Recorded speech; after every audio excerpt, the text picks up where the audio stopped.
My father told me when I was a child, people in authority lie. It starts with a simple question and ends in objective reality. Through our journey from there to here, we find one another and ourselves. And as the next 24 hours breaks free from our last, we gaze onward in reflection of the day. Come to your own conclusions. Stay vigilant. Welcome to the Daily Wrap-Up.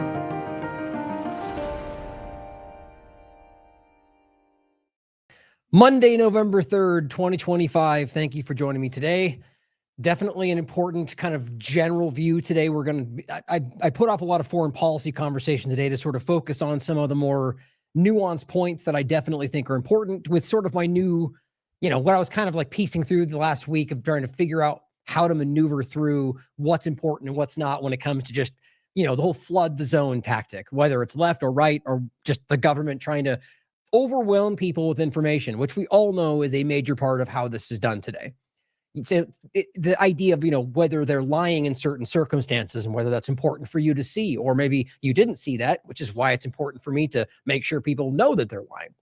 But a few important stories today, like what I think is pretty obviously a not new story for the FBI to fake an event, or rather be a part of it, have something ultimately not necessarily happen, but it was about to happen. There was things that were planned. And then it turns out that they were involved with the planning and were the ones that were proposing the idea. And then when nothing ultimately happens, what do you take that story as? So are you to take the word of the government that the people that didn't do anything yet were always going to, even though the plan was put together by the FBI? Now, this is a very old story. This has been going on since the FBI has been put together. And there's been a lot of very important examples that we'll go over today, at least some of the ones that that I've covered in the past, the ones that I think are the most relevant. There's quite a few of them. The New York Times has covered this. The Intercept has covered it many times. TLAV many times. How the FBI will manufacture events in order to stop them. Now, some people may not even feel that's wrong because they think they trust the people to tell you who they think are the bad guys and will try to coerce them into the crime. But even if they are bad guys, whatever that means to the subjective person out there watching this, if there's no crime committed, how can we possibly call it a crime? This is where we get into the whole pre-crime idea, or even like the rights overlap of saying, I say something and that causes somebody to take an action, and then arguing in some way, no matter what the context is, that I'm responsible for that outcome. I'm of the mind, and I don't know how we even got here, that there's no way to argue otherwise. Fire in a theater, look, if we as a society, not the government, but society, want to come to the conclusion that the shall not be infringed inherent absolute rights that are outlined in the Constitution for human beings in the world, whether or not we can enforce that, and argue that that's somehow archaic, that it doesn't matter as much anymore, maybe we need to get to a new place where we define things differently, then let's have that conversation. I've said that so many times. The problem is people are arguing they're defending for the Constitution, but in reality, they want something different, or at least they're using the narrative to get to a different place. But the truth is, everything's kind of coming down around us right now. And I'm going to start with a point that I wanted to kind of make me keep you thinking about around Trump, around the government in general.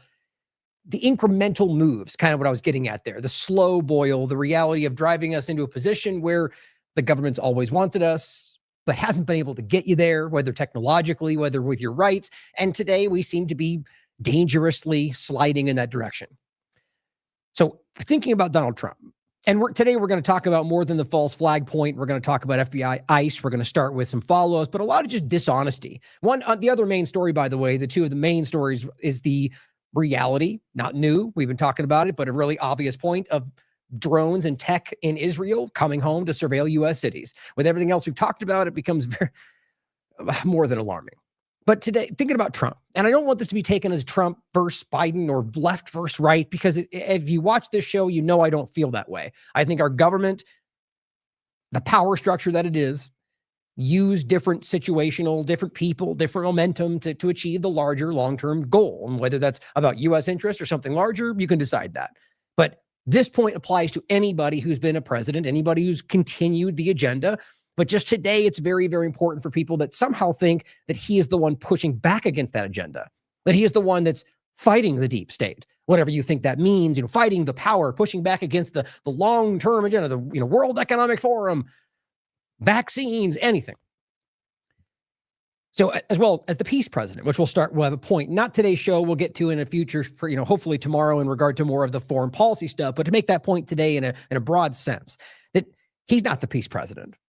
Whether there's ever been a peace president, you can decide, but Donald Trump is not that, not in any context, not by metrics, not by basic observation. He's not the peace president. He's not fighting vaccines, right?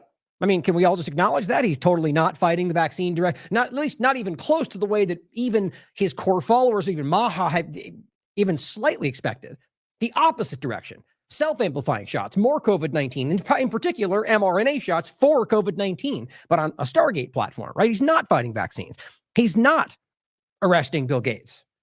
He's getting closer to Bill Gates, right? He's making more deals with him. He's not arresting any of the people we've talked about. He's not arresting Obama or any of the things they've put forward. That's not happening. Tomorrow, as of right now, it's not only not happening, it seems to be going in the other direction. Now, you may push back with Comey and Letitia. Well, we'll see how that plans out. If you actually care to look at the evidence and not the screaming people online, it very clearly seems to be going in the direction where nothing will happen at all. And even with the FBI point we'll talk about today, seems to be going in the same direction. He's not fighting globalism. I mean, how can we possibly argue otherwise when every single thing he's doing is in the interest of that larger idea, which is also nebulous. It's not globalist corporation. It's not just China. It's a larger idea of globalism, of one power, one, New World Order type of one world government idea. These are not old ideas. He's not fighting any of that. Every single thing he's doing is leading the direction of the building of that idea. He's not exposing the World Economic Forum. He's just not. He's in fact spoke at Davos in every possible way. He's aligning with those agendas. Whether or not you want to make it an obvious connection today where he's out there going, you'll own nothing and be happy, even though that's basically what's ultimately happening. He's not fighting that. He's not lowering spending. I'm sorry, despite all the lies, we'll touch on that today. Spending, maybe tomorrow it'll go down. Maybe at the end of the 4 years, he'll save the entire world. Right now, spending is up. It's just the reality for the vast majority of Americans. The facts are pretty clear. You can ask Grok. You can look at study. I mean, it's pretty obvious. He's not shrinking government, pretty obviously. Isn't it weird? I've brought this up many times. I was just talking about it yesterday. Doge is so fascinating to me because it's not like it just kind of, Elon stepped aside and it just sort of it just vanished. No one's talking about it. No one's pointing to any kind of savings, even though we all know that's the opposite of the reality. It went shockingly far in the direction. And nobody goes, but hey, so they all lied the whole time. Not the left media, not all the, whatever you want to call the thing they claim is fighting Trump. None of them are doing that. They're all going right along with ignoring that it was even there to begin with. It's despite it being loaded. All of the massive claims of savings and crimes that were committed. And I'm not even disagreeing with most of that. The fact is they didn't do anything about it. It was about AI data scooping, using all of your data to train their AI models. It was about surveillance. It was a Palantir. I mean, we have to be real about that. But it's not lowering spending or shrinking the government. That's literally the opposite of what's happening. He's not lowering taxes. For you anyway, that's not happening. He's not lowering costs. Spending is, your general spending is not lower. Your costs are exponential. I shouldn't say exponentially. That's not the accurate term. It's not, but it is higher. Percentage-wise, very clearly based on anything you want to look at. He's not exposing Epstein. Now, these are just the points that I think are relevant right now, but we can go on forever, right? That's not happening. And despite what all the claims were, despite all the push, despite everything that we heard, he's not ending the IRS, not ending the Fed. Right? I mean, you could always brush these off, but all this together, at what point do we just go, so they just were gaslighting you? No different than Obama or Biden or Bush. It's the same kind of idea. He's not locking up the Democrats. Show me one Democrat who's going to prison. Not some random kid with pink hair that believes he's in the left, whatever the left-right partisan mindless followers are. The Democratic operative, the people involved in the government that they're claiming, like we'll talk about today, stole Social Security numbers or let the immigrants in. Yeah, probably. Arrest somebody. That's not happening. Not one. He's not upholding the Constitution. Now, do we even really need to debate that? So many people are pushing back. He's not upholding the most basic tenets of the Constitution. Now, you may argue that's because he has to break it to fight the Democrat. Okay, fine. I don't believe that's what's actually happening, but either way, then you're okay with breaking the reality. You have no principle because you don't break it to fight for it. It's not how that works. He's not saving Israel for last. He's just not. He's very much in every possible way you could ever imagine. More than anyone I've ever seen, including from Israel's perspective, including from U.S. government's perspective, the most pro-Israel, the most Zionist president in history. So, again, maybe tomorrow that'll all come tumbling down. I hope so. At the moment, let's be real about where we are. He's not making America great again. Now, you can want to believe that. I'd like to believe it too. Even if I don't believe he's the person that that you might think he is, I'd still praise every positive thing that came about for this country. The reality, sadly, as I'm sure you've already picked up on, the fact is that he's doing the opposite of literally every one of the things we just listed. And there's plenty more that we could get into. To me, that's pretty jarring to realize how obvious that is. And so we'll go over some of this. Is what I was saying earlier. For example, we'll talk early on about a point from Tricia McLaughlin in regard to ICE and just how many basic, blatant, asking Grok, how many times has she been caught verifiably lying? And it's just insane about ICE, about the different thing. We'll get into an example of a U.S. citizen that was just shot in the back. And they lie and say, oh, he was aggressive and trying to hit us. And the reality is, or appears to be at this moment, to be the exact opposite. And the point is, you can look at the endless amount of times that she's been caught lying, not just like kind of half-truth, like the blatant opposite of the reality that later is provably the case even in court. And nothing happens. Not to say that anyone's ever going to arrest a politician for lying. Weirdly enough, despite them trying to do that, it's just broken to where we are. It's just jarring to see how vividly dishonest it is, how completely broken it's not like in the past, it was some kind of like a partial misrepresentation. The left and the right and the screamers around both sides are just off the plot. They've lost the plot. They're off the path. And I think personally that comes to something much larger than just fighting for more power. We're watching something very dramatic happening right now, whether that is a transition of power within this country or something outside of it. I think it's pretty clear that we are watching something happen and Americans are just kind of standing by. And we should be doing something. The sad reality is far too many in the kind of 60% of Americans that realize the whole thing is broken and usually don't vote are, I guess, don't know where to go next. I get it. The truth is, though, that we need to stand up and at least be screaming at the top of our lungs that we all see what's happening. I believe that alone could make a lot of difference. But let's start today with one point that I want to read from High Impact Flicks. Same kind of idea about partisanship. And he makes a great point on this. He says, okay, I'm open to correction here, and I'm ready to be schooled. I just don't get it. Explain to me how anybody can possibly think that Tucker Carlson, Nick Fuentes, Candace Owens, Barack Obama, Donald Trump, Bernie Sanders, Charlie Kirk, AOC, or any member of Congress or any popular podcaster that's been fomenting the left-right political divide for years is on your side. Now, I'll add that doesn't necessarily mean that maybe that they're all aware that they're, like the point being is that from our perspective, seeing beyond the left-right partisan divide, people who are promoting that, even if have good intentions, I argue will never truly succeed if their goal truly is to change that, because they are only seeing one part of the problem, half the problem, a fraction of the problem. So what he's saying is, I don't see how anybody can think any of these things are on your side. Now, I agree with that from the sense of the left-right paradigm, I think, is designed to keep you from ever truly solving what we're all starting to see, whether that's foreign influence or just the broken nature of our corrupt government. That is why that won't change. So it's not that you have to believe Tucker hates you and is lying to you every single day or any of the rest of them. It may very well be that they think they're doing the right thing. The point is that this is the block. How long have I been saying that? And that's my point. He continues, do each of them say good things at times? 100% they do. Yes, he says. Do they discuss interesting topics and have interesting guests with interesting conversations? Yes. But that's the art of deception. Again, in a general sense, like you don't have to believe you mean every one of them. The point is that does that happen? Yes. Now, if they are dishonest, then that would be very much how that usually works. The dishonest people don't come out waving a sign going, I'm going to lie to you today. They come across as the most, the Obama style, right? Very measured, very clean cut, very, very likable, very calm, and is one of the most dangerous people in the world, right? That's how that tends to work. Or alternatively, Donald Trump. They're somebody who connects with a very, very specific type of person. I don't mean in a negative way at all. Just that any one of these people, Obama, to connect with a very specific type of person. The point is that they tap into what they think is that momentum.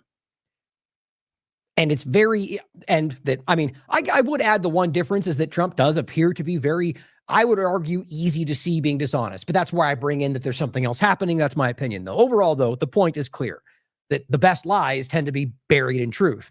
There's supposed to be some truth. He says it's supposed to be interesting and engaging, and the personality has to have some measure of charisma in order to attract a massive amount of people. He says, do you think Nick Fuentes or Stephen Miller or Alex Jones are good guys? What the heck? That's just his opinion, but I happen to agree. He says to actually believe they aren't part of the larger operation that continues to feed into the corrupt system that's owned and controlled by the money masters seems willfully ignorant at this point. I happen to agree. They want you supporting personalities who are clearly lying hypocrites. Controlled opposition is the thing, by supporting and defending these liars. Now, that's his opinion. I don't know if I feel that every one of them are willfully deceiving you in every possible way, but it says every time that by supporting and defending these liars, you demoralize yourself. Virtue fades and tyranny skates through the wasteland of your mind and ease, as they continue to set up their Palantir control grid unabated. For example, Candace Owens interviews someone like Tate at the exact same time, or period of time that Tucker does. And what do they both do? Give him a complete platform to state blatant lies that you can prove to this day were lies when he said them. That guy's an objectively bad person. Why do they do that? Now, that doesn't prove everything else they ever say is a lie, but there's something weird there that we have to acknowledge, or pulling punches for partisanship. Now, maybe both of them, Tucker and Candace, are suddenly seeing it all and calling everything out. I hope so. I'll continue to point out when they say something that's true. We should question them regardless, just like a politician. It's very simple. If you always do that, it really doesn't even come down to anymore whether or not they're lying or honest or having them. It's about the facts and whether you can prove it. And it's up to you to decide that. It's up to you to verify that, not because she said so or I said so or anybody else. The problem is that this has become a personality game. But it's worth thinking about that as we go through all this, because everyone seems so desperate to find a side, even amongst the people calling out the left-right paradigm. It's a trap. It's being designed just like for that very reason. Now, to talk about the peace president point, which will relate to pretty much the rest of what we're talking about today. But in regard to in-depth foreign policy, we'll get to Venezuela and Somalia and a few other things we're going to talk about in the next show. But if you didn't see this, I just had to make sure we included this. The idea of that Donald Trump would, they must know that the public information that you can literally see is that al-Jawlani, right there, was part of Al-Qaeda. That's the Hayat Tahrir al-Sham, the group that they had been telling you were terrorists, the group that they had been using as the scapegoat to justify actions all over the world, in Syria predominantly. Al-Tanf and the whole conversation. This has been going on for a very long time. They had millions of dollar bounty on his head. And now Trump's shaking his hand? He realized that they took the bounty away the moment that Israel allowed them to take control of Syria. There's not even a moment where there was some kind of middle ground. He was a terrorist, and then he was the suit guy. That's why I use that picture today. Running Syria all of a sudden and allowing Israel to come in, and him telling him we won't do anything against Israel, allowing Israel to take over half of the territory, allowing them to bomb and kill things, allowing them to ethnically cleanse people everywhere. This is the guy Donald Trump is literally shaking hands with.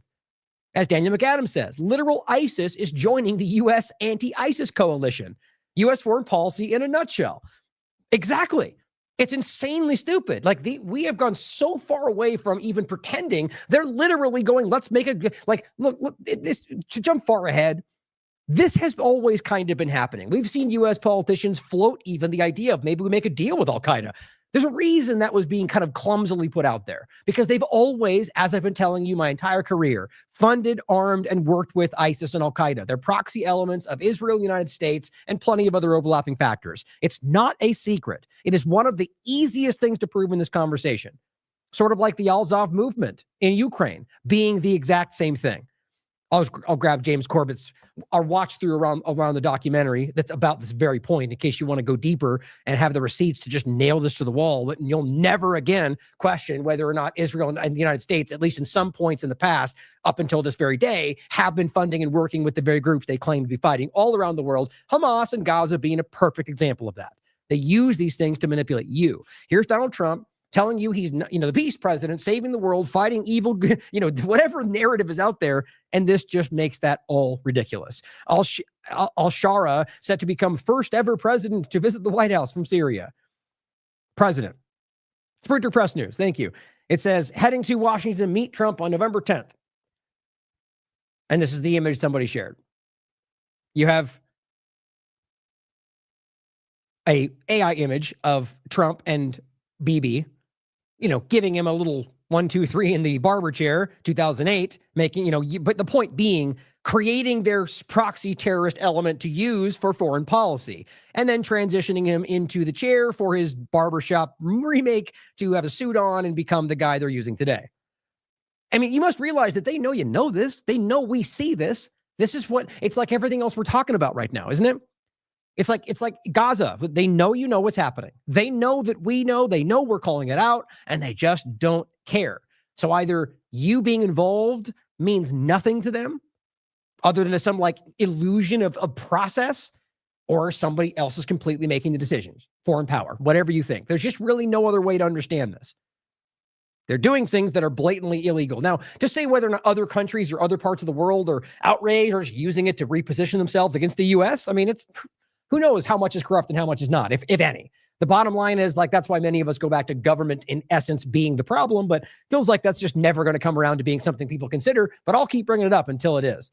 But as Jason Bassler points out, Trump wants to assist Israel. Trump wants to fix Venezuela. Those are in quotes. Trump wants to save Nigeria. Meanwhile, 36.8 million Americans live in poverty, 771,000 homeless Americans, $18.4 trillion in household debt. America First trademark was never the plan. It was a distraction. I 100% agree. Now, whether it was a distraction or just, either way, it's the same point. They're just using it to keep you gaslit, to keep you pacified. You are thinking we're safe, unless you just look. Just actually turn your head and go, oh my God, everything he's saying isn't actually happening. Pay attention. It's very clear. This is why I think most Americans, if we live in a world where not everybody's a complete blind partisan follower, and I have to believe that's the case, most of them are recognizing that he's not doing what he's saying, because he's not. It's very simple. And your groceries are up and your gas prices are, and everything says it's opposite. So people aren't going to be dishonest about that unless it's because they blindly want to follow Trump and nothing else matters. I just don't believe that's the majority of people. Now, Trump says there could be U.S. boots on the ground against airstrikes in Nigeria. There's no way you can look at this and go, oh, the peace president, right? It doesn't matter unless you think that making war because of your interest for U.S. government or rare earth minerals or for control are peace. There's no world in which this is anything other than imperialist control. This is about far more, and we'll get into this again in probably the next show, more so about Nigeria, more so about the Sudan, more so about Somalia, and all these different these parts that are playing a role in what's happening. Trump said on Sunday that there's a possibility that U.S. boots on the ground or airstrikes in Nigeria. The idea that he's even floating boots on the ground in Nigeria? To what end? To what legal reality? Is there ISIS there? Even then, that doesn't make it legal for them to invade a foreign country with no declaration of war, let alone for any reason outside of being attacked. This is not in line with our Constitution. It's not in line with international law. And it's sure as hell not what any American wants from him, even his base, other than the blind, screaming people that support him no matter what. That's the same kind of point, guys. That's a small fraction of the majority of people on his base who just want actually what he was promising. That's my opinion anyway. And it says, over the weekend, it says, could be, Trump told reporters, they're killing a record number of Christians in Nigeria. Okay, well, there's very clear things to be discussing there. And also very clear interest of outside powers that are playing a factor there. We'll get into that in the next show. The point, though, is not to get into the usual suspects being involved and why this might be happening for other rare earth minerals and control and geostrategic influence. The point is that why is this your American responsibility? Now, you may think, well, we have a moral responsibility. Hey, plenty would agree with you. That's exactly what the left was doing when the right was calling them warmongers. And Tulsi Gabbard said, we have to end it all, and Venezuela's bad. And now they're all like, yay, war because freedom. Yeah, because they're all the same thing if you're actually paying attention. Now, we'll come back to this. I certainly hope this doesn't happen, but I pretty sure it will, like in some form. That's why it's being floated. Oh, and another story. Breaking news, Washington denies covert military operations in Mexico under pretext of cartel war. Again, same point. Now, this is where we get into this alarming overlap of saying that they can basically kill anyone they want anywhere based on the argument that they're cartels, which we'll talk about in a second. But the idea here, so the cartel, who has overlapped with working with intelligence in the U.S. and Israel, by the way, for a long time. That's not just it's just funny because how often this becomes overlap because of the Israel-U.S. agendas being mashed together and basically everything today. Everyone always goes, oh, you just always bring them in. It's not, I'm not doing that. They are involved. Look it up. You can very easily see, and we've talked about in past shows. Now, I would have it usually to go along with it, but we're not making the larger point today. Again, the next show will be focusing more on some of these foreign policy points. This is to demonstrate the lack of a peace president. But the cartel idea, first of all, is based on something you can prove that they're hypocritical about, that they work with. On top of that, they're declaring a war on a general cartel idea, many of which are things they just kind of mash into it like in other contexts. But why is this what Americans would want? Oh, because fentanyl, except that's not even really where that comes from. The majority comes from the mail in China. We talked about this 100 times over. This is more than that. And we could be talking about the GMO push, what they're trying to do with Mexico. We could talk about control of some. I mean, there's 1,000 reasons this is important to the United States. And it's not about freedom, and it has nothing to do with drugs. But all that aside, which is the point of the segment, why is this what you support? Is this peace? Are we going to war with Mexico because you believe cartels are bad? Well, realize how completely disjointed this is from what everyone said was going to be happening. That's the only point for this. Now, whether you think we should be doing this or whether there's actually really a threat or whether they're actually at war with the cartels, we'll talk about that in the next show. But this is just more war under a justification, would operate under Title 50 authority, placing it under U.S. intelligence control rather than military. Yeah, welcome to the future, guys. We are in a place where this is probably Detachment 201 running our foreign policy. And I'm literally just pulling that out of nowhere, by the way. Oh, dang it. Hold on. What was it? There it is. Just since I mentioned it, I'll include it. I mean, I only said that to just make us connect your mind to some other aspect of it, but this is not normal time. This is, if you're talking about an intelligence-led war about, around the cartels and it happens to connect with what they're bombing in the waters they claim is Venezuela, that overlaps with international law dynamics and precedent and being able to kill whoever they want, which we'll talk about. Let's not forget, you've got Meta, Palantir, and what was it? What was it? Meta, Palantir, and was it OpenAI? Anyway, I think it was OpenAI at being sworn in as colonels in the military. That's literally technocracy in uniform. They didn't earn that. And they have complete command. They have command over anybody underneath them. It's not some, notary thing. So when you have them doing this, let's recognize where we're going with this. This is not normal, and it's going in a direction that is driving us into, globalist-led wars. That's what we're talking about. Now, John Pang writes, in regard to Sputnik, talking about Malaysia. Oh, I shall read this first, actually. He says, U.S. presses Malaysia, you probably have seen this, to ditch their bricks for Western supply chains. Well, this is the same thing we talk about. Now, this is a smaller version of this, but you know what Trump has done so far. In a very realistic way, he's allowed financial issues to turn into basically hot, potentially war situations, which is not new. Typically, economic warfare almost always ends up in some level of war. But the point is, here, he's threatening them to not do what's in their interest, right? Don't work with other countries we don't like.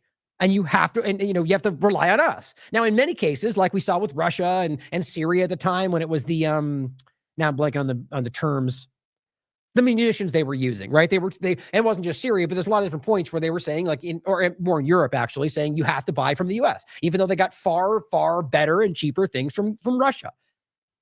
That's not in every circumstance, but that was the case at the point in the past. And yet they said, you have to buy from us because terrorism. Well, this is the choice of Malaysia or European countries. They can choose to deal with whoever they want. Why the U.S. government thinks they can decide, because that's what's been going on as far as I've ever been doing this. Left or right, they pressure them to do what's in their interest, and they act like that's somehow liberty and freedom and international law. It's just not. It's basic. They're muscling them to do what they want to benefit them at the cost of anybody else. And he says it's very important to recognize where Malaysia's long-term prosperity comes from. This is a U.S. ambassador.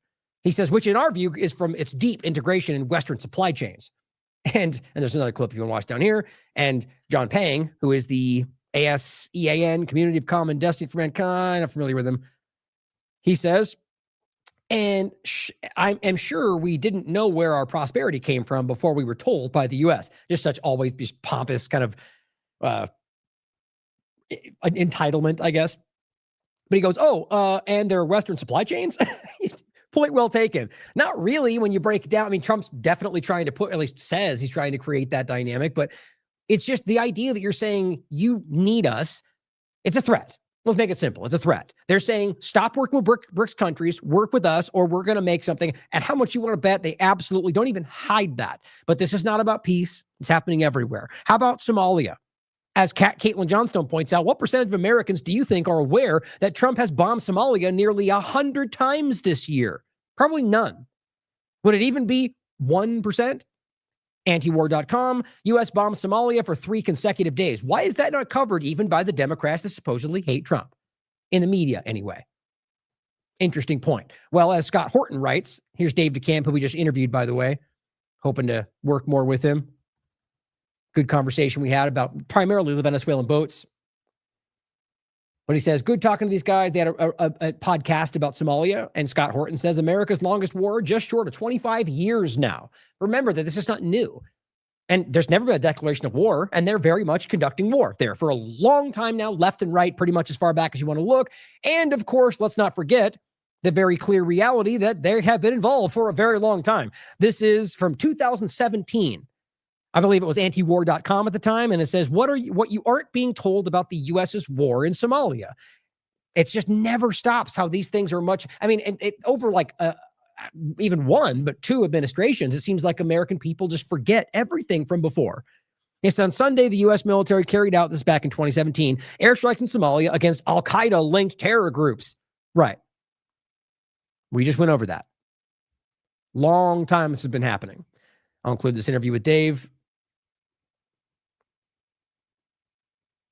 And of course, here is Lindsey Graham. I just can't, but they just had this Republican Jewish coalition. There's another clip we'll play in a minute. Lindsey Graham tells Republican Jewish coalition not to worry about Tucker Carlson, Nick Fuentes. They really were like obsessively talking about him as weird. He goes, I feel about Republicans. I feel good about the Republican Party. I feel good about where we're going as a nation. We're killing all the right people and we're cutting your taxes. I mean, what are we talking about here? This is, and Dave, we're killing all the right people? Like, why don't we just play that really quickly? Like, I just think that needs to be heard. You know, the idea that this is a very prominent, kind of forever politician in our country, and he is telling you that we're killing all the right people. In what world does that make sense? Oh, looks like I already did have it. That's the wrong one. That's why. Here it is.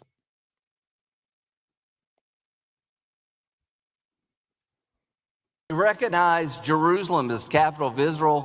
Why? Oh, and it was illegal, by the way, but who cares, freedom. Because if you got a problem with that, take it up with God. He's the guy that did it, not Trump. What stupidity these people are. I mean, it's the same as Ted Cruz just going, well, it says Israel, and that's in the Bible, so you don't believe in Christianity or whatever stupid thing he said about that. It's a word, guys. Pretty sure when the Balfour Declaration from the UK government, from the British government, was written by Lord Rothschild, and they literally handed Palestinian land to Israel, pretty sure that had nothing to do with God. Pretty sure that was a business transaction between the Zionist organization and the group they were threatening with terrorism, the British government. I mean, it's just stupidly insane. It just blows me away that we can still, like, where are all the adults in the room? Like, these are people that are going, yay, because, they just are lost in this. Israel is the word from the Bible. Therefore, we have to pretend that they're, it just seems insulting to everyone's intelligence to pretend like we all don't know. At the very least, that's a complete opinion, an assumption. And on top of that, so the land of Israel from the Bible that they just created on the back of Palestine just happened. I mean, somehow it just magically becomes that territory that wasn't there before. I mean, it doesn't take much brain power to recognize how dumb that is. Anyway. So I just want to say, I feel good about the Republican Party. I feel good about where we're going as a nation. We're killing all the right people and we're cutting your taxes. They laugh at that. They laugh. I mean, you could argue he's trying to make a joke, but the joke is, it would be funny because it's somewhat based on what's going on. We're killing all the right people. This is a dying empire. These people are despots and oligarchs, and they're literally allowing this country to completely collapse in front of you. Or let's be real, I think it's just finally people are seeing what's been going on a long time, but it's getting far worse. Like, the larger point is the people like him are selling you out to the highest bidder everywhere, while just yelling the thing they think you want to hear. It's pretty sad. But the point is always that we are not helpless in a situation. I feel like we're this effing close to actually seeing something tip over in that conversation. I've never seen this much momentum and this much awareness of a lot of things. But for some reason, we just can't tip that over the edge. I'm going to keep talking about it. But that's sure as hell not the peace president that continues these things. Trump administration tells Congress the war law doesn't apply to cartel strikes. Not a joke. This is from yesterday. This is the Washington Post. The Office of Legal Counsel told select lawmakers that the executive branch is not bound by the War Powers Resolution, which requires congressional approval for any military action that exceeds 60 days. They're above. They're nothing that binds them to the Constitution. We're above it. Nuts. It's just not the truth. And you won't even get Washington Post going like, that's blatantly incorrect. Here's the basic reality. They just waffle about it because we are being led in this direction.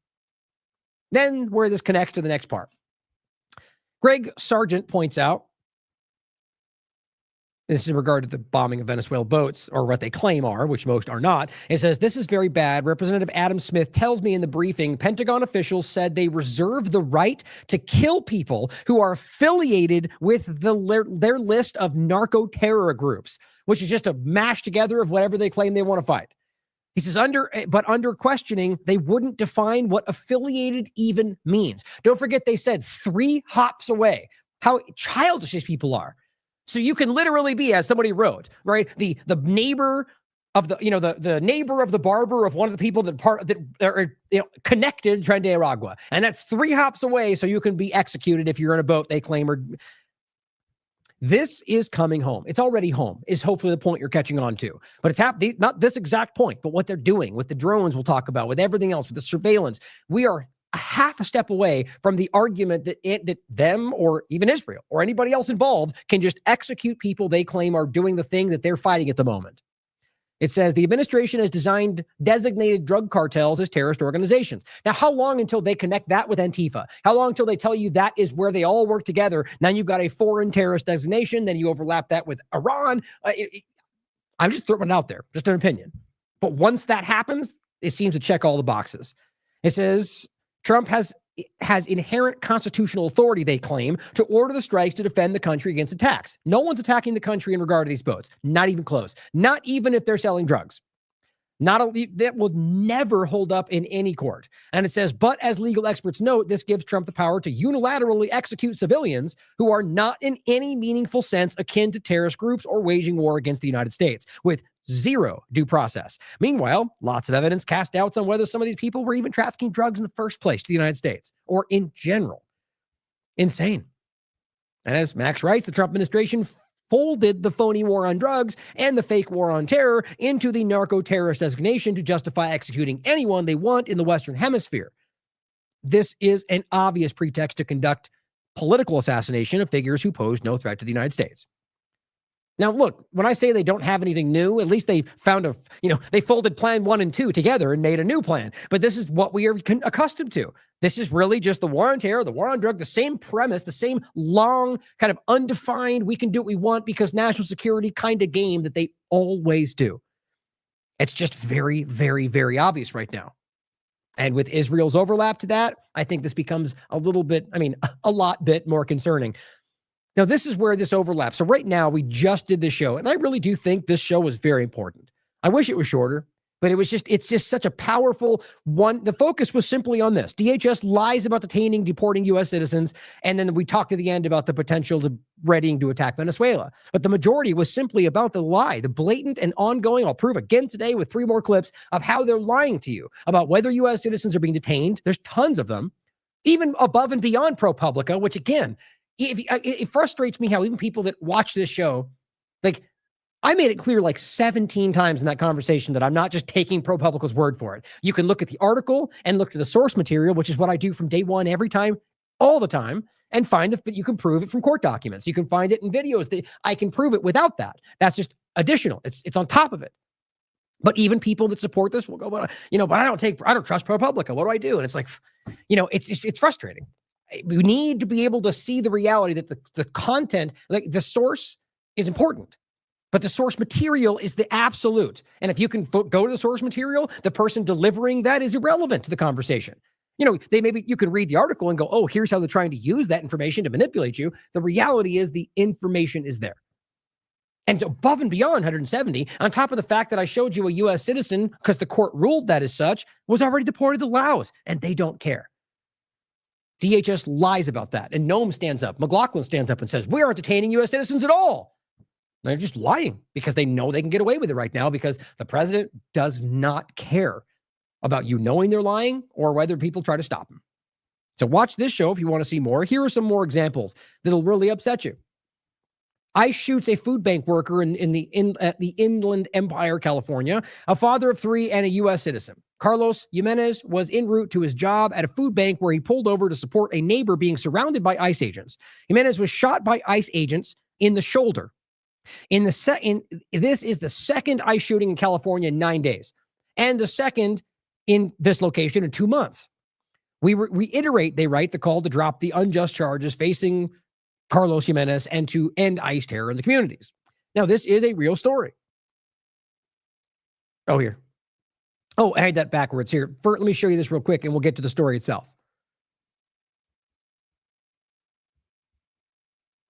So first, I wanted to show you that because it's always important to see that, nobody should ever, ever, ever take something blatant just because it was posted online or because Ryan reported it or anybody else. You guys should always take it upon yourselves to verify this stuff.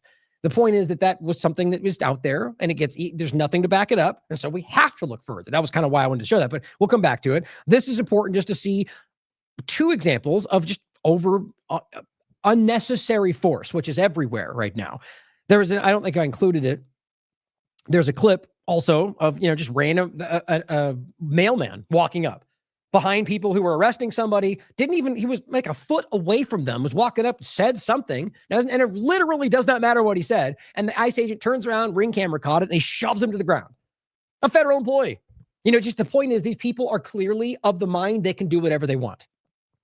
Paulie Pluthkins points this out. The Oregon DOJ submitted videos showing federal officers using extreme force on seemingly nonviolent protesters outside the U.S. ICE building. Now, we've seen this a lot. They make the excuse. They say they're impeding, right? They're blocking traffic, whatever they say. None of those things rationalize the actions they're taking, but they get backed up by the executive branch. So you can see the guy standing there, facing right there, the guy with the multicolored shirt facing away. Now, maybe he did something before that, right? Maybe he did, blah, blah, blah. Yeah, maybe. That still wouldn't change the fact that what they're doing is completely unjust and illegal. And not only that, they're running up behind him when he's not even paying attention and hit him so hard you see his neck snap back. You can legitimately hurt someone for life like that. Watch.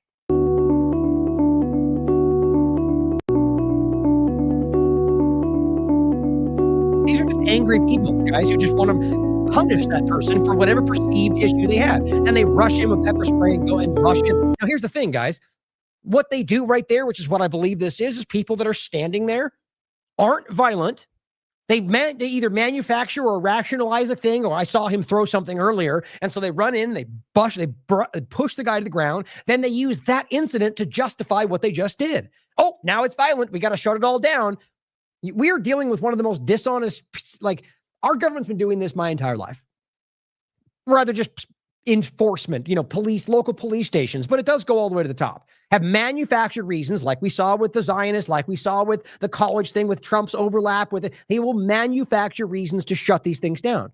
But just know this is not new, but that's what we're seeing, that they will use even their own actions to rationalize shutting down protest. Not violent protest, but become violent because of what they create. And it's or rush up and bunch and, kind of push people with their shields. And if they don't just completely acquiesce, then they get arrested and they're all violent, except the fact that they were protesting legally before you started doing that. It's just unjust. And the typical screaming people online will go, yeah, I voted for this, because they don't care about anything other than dunking on Democrats. It's pathetic. Same thing. This is another example where they're the same building area and they're protesting. Now, what it looks like is this woman walks to the front, one's close to the blue line, and it appears she's holding something. I think it might be a brick, but holding a brick is not illegal, regardless of what, maybe she threw one earlier. But the way that this goes down just simply shows you it's in this moment a rationalization to go after people protesting because they don't like them there. This one they just rush up on. Tackle on the ground. Look, now let's just the idea that they need to bull rush someone to the ground, tackle them super hard. Wouldn't you at least, the argument is always that everyone's trying to evade, and everyone's fleeing, and everyone's a criminal, and everyone's, that's how they view you for sure. But the idea being there's no necessary force unless they're the justification for it. That's not standard operating procedure, but these aren't even cops, guys. Most of these are bounty hunter people that have been, or people that are desperate for more power in the field and have pushed their way into this. Or like Dean Cain, for example. Why the hell we think that makes sense? The point is that this is a rationalization to shut this down in every possible way, whether or not there was violent actions. Go arrest the one person you think was breaking the law. The idea to shut down the whole thing is what our government's been doing my entire life. Derek's covered this a lot in the past. And of course, the praising of this clown coming out and saying 10,000 new agents going to flood the streets. Libs TikTok, let's go, right? We're going to flood the streets with more people to continue all the stuff we've already shown you. The shooting of U.S. citizens, the detaining of U.S. citizens, the deportation of U.S. citizens, the absolute, utter, complete, across-the-board violation of U.S. rights, the complete disregard for the Constitution and everything they're doing. But yeah, let's do more of that. These people are fake patriots, fake America first. Now, Los Angeles Times, U.S. citizens shot from behind. Now, if they were America first and they cared, this is what they would be talking about. U.S. citizens shot from behind as he warned ICE agents about children gathering at a bus stop, according to his lawyers. Now, the point is, regardless of what he said, the reality of the situation is he pulls up, says something to them, and you can even just pretend he was like, F you. Okay, he has a right. That's not a crime. And then he starts to back away, and they shoot him. I'll read the story for you. That's even what they argue. They just argue that he backed away fast and was running at them with his car, and they shot him. I can think of 3 examples right now off the top of my head where they were caught lying about exactly that in court, where they were forced to admit that didn't happen. No one talks about it other than independent media, really independent media. U.S. citizen Carlos Jimenez was shot by ICE in Ontario after warning officers about children gathering at a nearby school. Now, as you're reading this as well, in the post, you'll see the guy has a pretty strong reputation in the area, food banks and, helping the community. Not to say that means he wouldn't be able to do a crime or be opposite of what that presents. The point is, all we have is evidence of the opposite, and the way that they frame this doesn't seem to make sense. But I don't know this person, so all we have to go on is the facts, or at least what are being presented as the facts. And everything we have is pretty clear other than the officers stating something that's not backed up by anybody else. And then you add to that the many, many, many times where those officers in ICE have been caught doing just that to back up their crimes, especially one of shooting a U.S. citizen. It says his lawyers claim he was shot from behind while trying to leave, which, again, you can prove that. He was shot from behind. That's pretty clear. Federal officers say he reversed his car toward officers in a threatening manner. Now, imagine this. You're pulling up there to say something, and then they threaten you, which is what we're going to get to, and then you try to leave, and they shoot you in the back. In what world does that seem threatening to you? He's not even facing you. And the idea that you can't even reverse fast enough in a tight space like that to actually cause damage. These people are justifying, I think, punishment, because I argue he probably said something like, you guys are, ruining this country or something like that. Now, it's not what he claims, but it says the incident marks the second ICE shooting in the area in a little over a week. They said it was threatening what he did. Now, it says leaving his home in Ontario to work at a food bank Thursday morning, Carlos Jimenez pulled over to warn a group of federal agents that he should wrap up their stop of a car quickly because school-aged children would soon be gathering there to take the bus. Now, look, you can all day long argue they're making that up, but we don't know that for sure. And it's just as likely he did say that, and they felt like he was just trying to push them out of the way, and they reacted ridiculously like they do almost everywhere else. Or it's just as likely that versus him saying something just insulting. None of it justifies what they did. The only thing you can question in this is whether or not he did threateningly drive his car at them. And then you should ask whether that even itself rationalizes executing a U.S. citizen, which is what could have happened. It says in the following moments, the attorneys said the ICE officer shot him. He's a father of three. From behind. Now, Tricia McLaughlin, a spokesperson for the Department of Homeland Security, said at the time that Jimenez had, quote, attempted to run officers over by reversing directly at them without stopping. And then the shots were defensive. I mean, so you're going to tell me that ICE officers are now feeling the need to shoot at U.S. citizens because the car, like, why couldn't they have just moved out of the way? Like, let's just even say they was actually trying to hit them. Where do we get to this point to where officers can just execute you in the streets because they think they're in risk? Their job is inherently risky. And in many examples, there are people that are seen as a risk that turn out to not be. They're misinterpreted as such. And that's why it's their job to supposedly serve and protect, not execute and ask questions later. But that's where we are today. And we've been there a long time. The militarization of the police happened a long time ago. And it got a rapid kick under, Bush to Trump. But that's the time frame this really kind of went out of control. And it says Jimenez, 25, was charged with federal court with assault. And so this is always how this goes, right? The assault, so in many cases, they were already being accosted, right? That's not this case, but they'll be at the car trying to arrest them. And then they get charged with the assault that happened after that started. So you guys came up and unjustly did something. And then, the point is that they keep, in many cases, unjustly so, where there was no assault. Or they tackled him and their arm bumped them and they claim he punched him in the face. Or I'm talking about examples we can prove, which we'll get into in a second. Many, many, many. Well, in fact, the show I just went over is many of them where they were caught lying. But I'm going to show you just what Grok has to say about Trish McLaughlin. But it says he was telling them, excuse me, this is what he claims.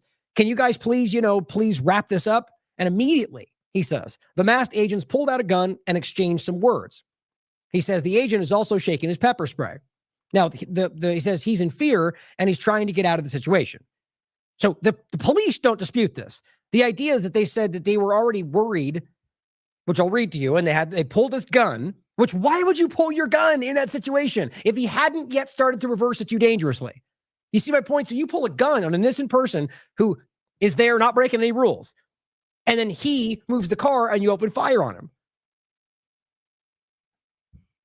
The point is the lawyer says he was in fear something would happen. I mean, look, with the way the world is and what they've been doing, that's not unrealistic. And he says the agents had their cars had blocked one southern lane on the avenue and jutted out into the second. The point is he had to reverse to get away from the point he was in, which is backed up by people in the area. Now it says then there was a shot from the side, back passenger window to the car. From the side, back passenger window. Now think about that. Does it sound like somebody who was behind the car about to get hit? Pretty sure it's not. And it says the use of deadly force is to be used as a last resort. Coming out to communities with guns drawn is the opposite. Now, that's the truth. Ask standard operating procedure for a police officer. That's just, we're in a very bad way right now. A lot of the IDF training, which is not a joke, we've talked about for years, very much does play a factor. Now, I'll get to it later. And now an ICE agent identified as EO. Seriously? So now we don't even get to know the guy's name, not even through the media asking questions. Like, these are faceless, unaccountable automatons who can murder people without any accountability or shoot them without accountability. How is this America first? How is this in any way in line with what even you guys promised was going to happen? This is shocking. Now, if let's just even say this was only against illegal immigrants, I would still argue what they're doing was shocking. But the reality is it's mostly people who are not breaking the law, mostly people who aren't even here illegally in regard to the crimes I'm talking about. The point is that there are crimes being committed against people who are here illegally, but they're still crimes. But on top of that, what they're doing is going to change this country forever. And you know that if you're paying attention. The ICE, the deployable forces, Trump now saying, by the way, that he's going to have 500 deployable military in every state in the country. Yeah, no big deal. Casual martial law, no big deal. The Lexus then stopped. Okay. So the ICE agent identified as EO, because we just don't get to know, approached Jimenez in his Lexus and told him to leave. That's what they're claiming.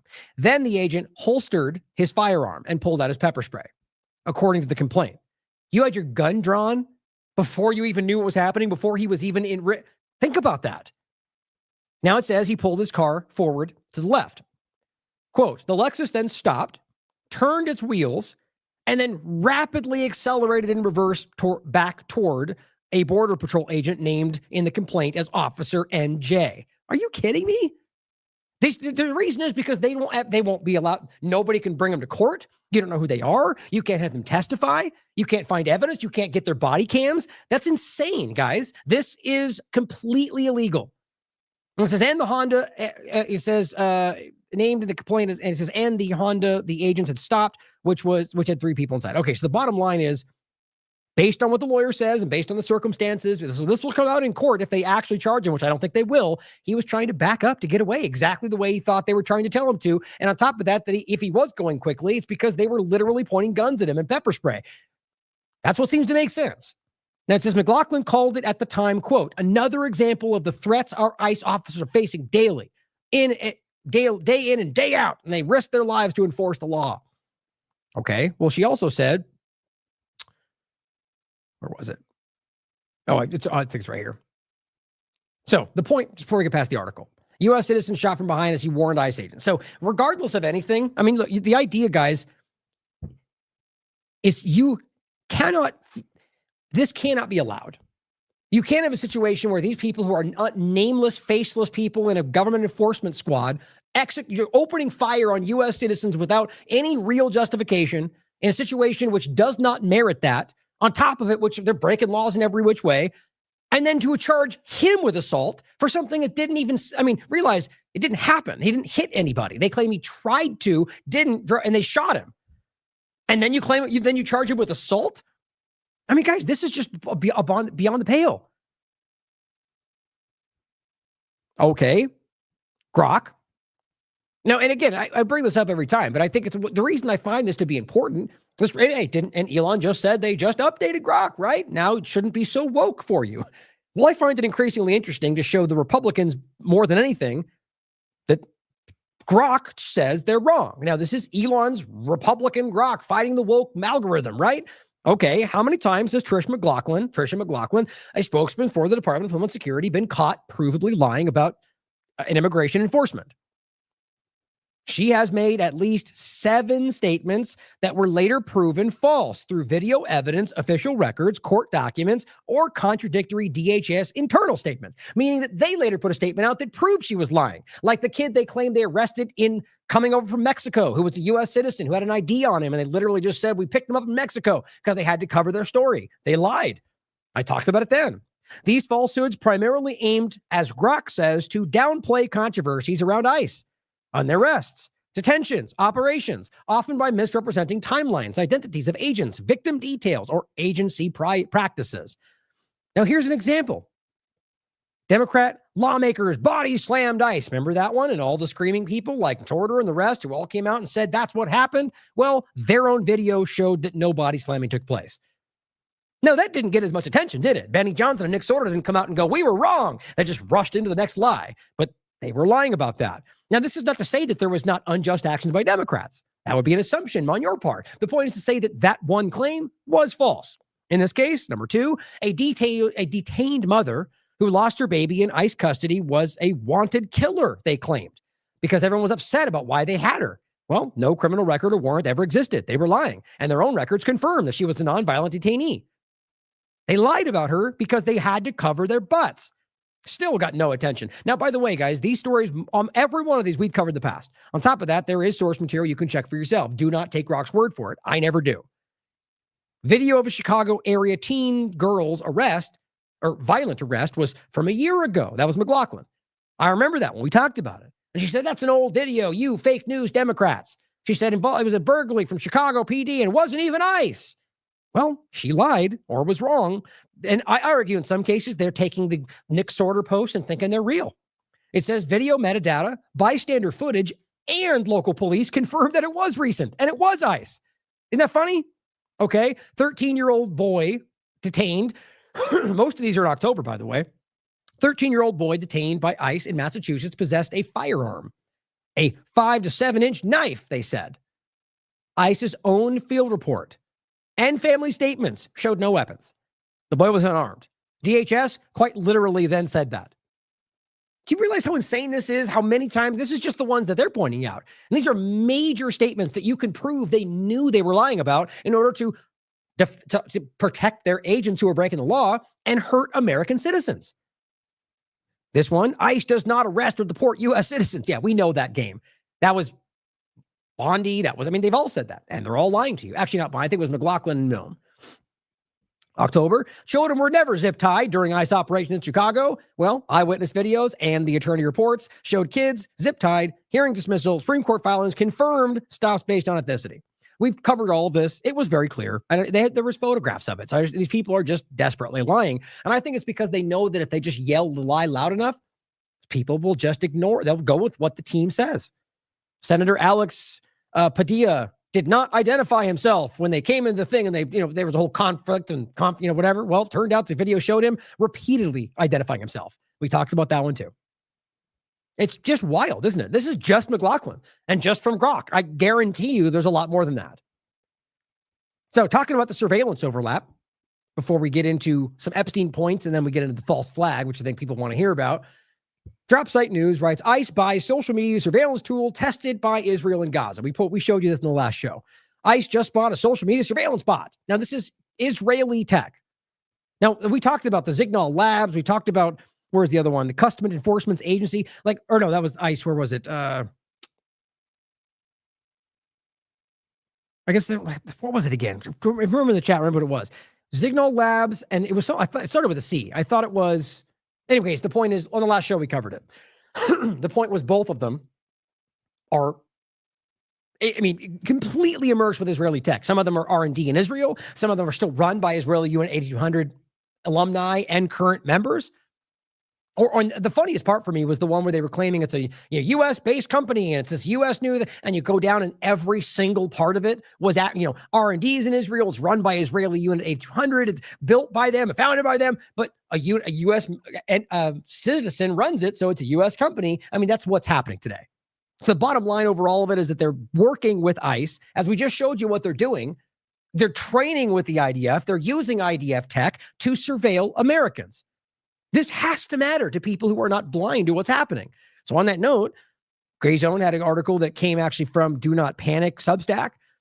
This is from yesterday. Immediately after October 7th, a little-known company shipped over 100 reconnaissance drones to Israel for use in its siege of Gaza. Having been battle-tested, as they claim, which is when they use munitions on Palestinians, innocent people, and then claim it's battle-tested when they sell it to the world.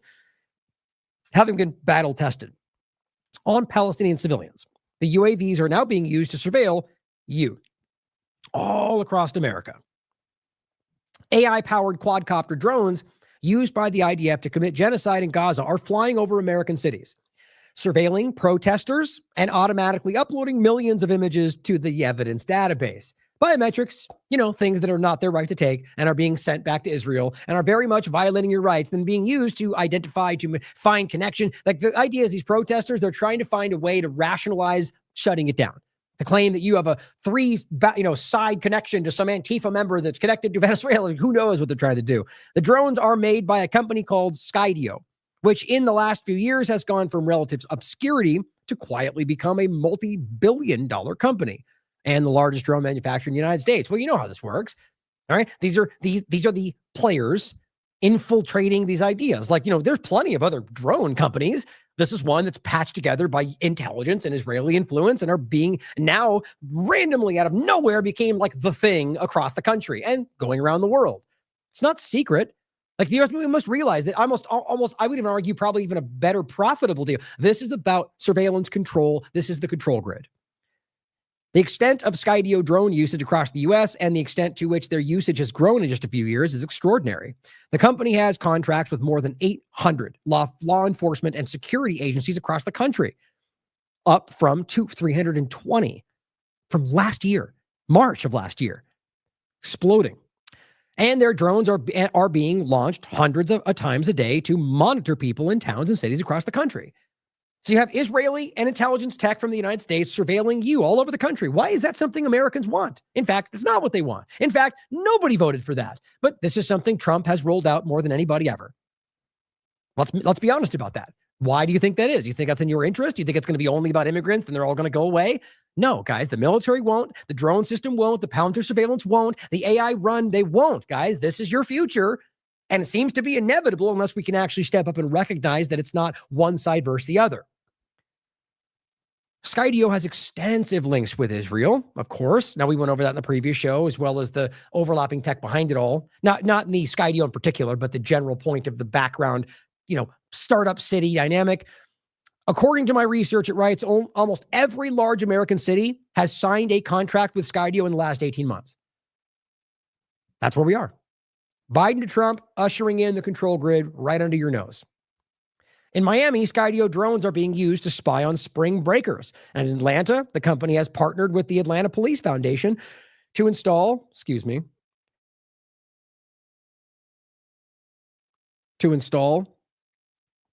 a permanent drone station with a massive new Atlanta public safety training center. That's what they're doing, is building these little ports where they can charge and just land back in. They're just like, this is the new force. Detroit recently spent nearly $300,000 on 14 Skydio drones, according to a city procurement report. Last month, ICE bought an X-10D Skydio drone, which automatically tracks and pursues a target.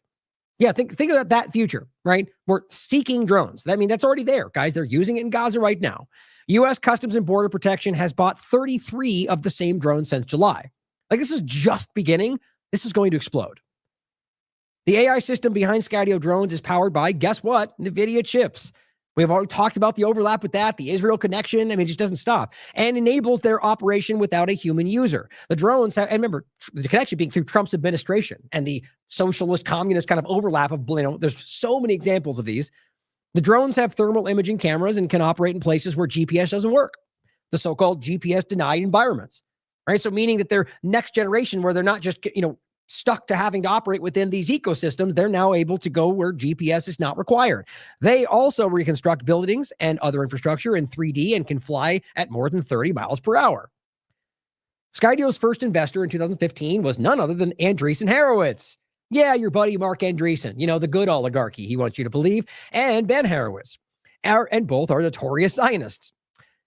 The saturation of U.S. police departments with drone technology so closely connected to Israel, technology used to carry out war crimes, is frightening, if not unsurprising.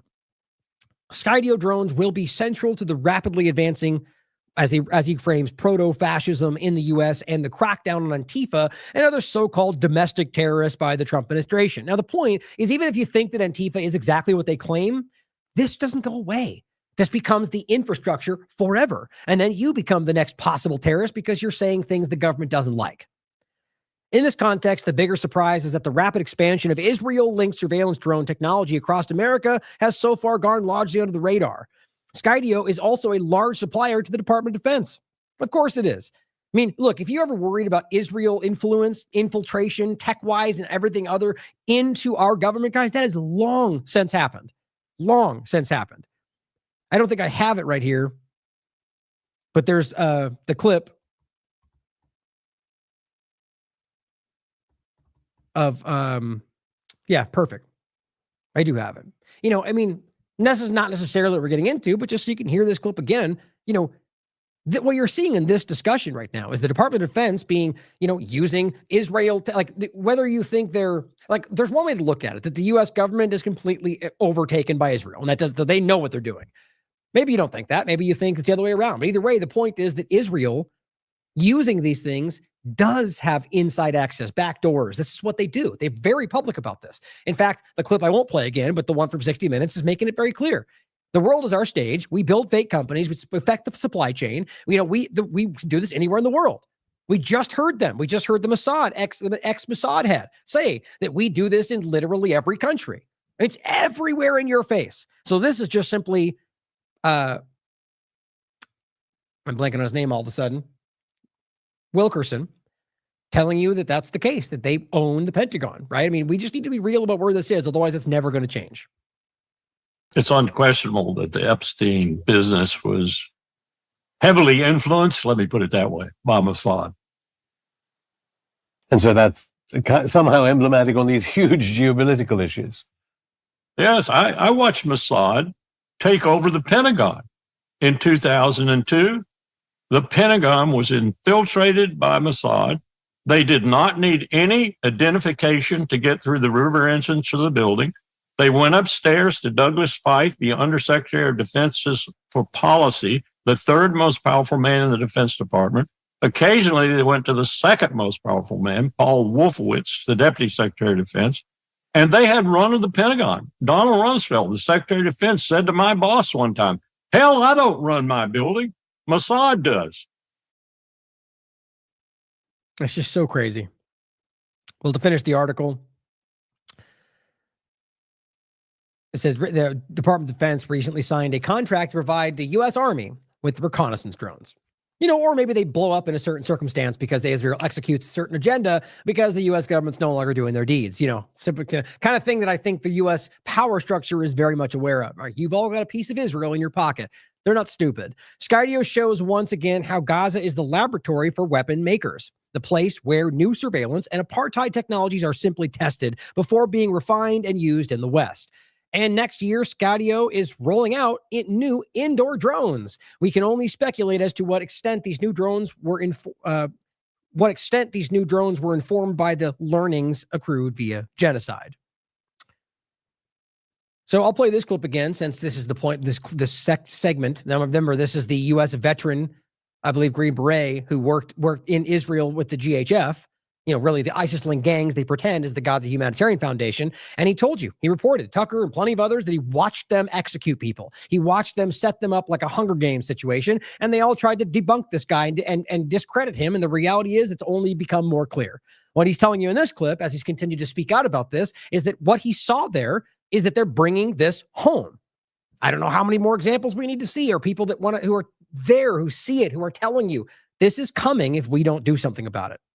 I argue part of it's mostly already here, but we still have, we can still do something about it. Look at what's happening every day. I've been there. I have trained with them.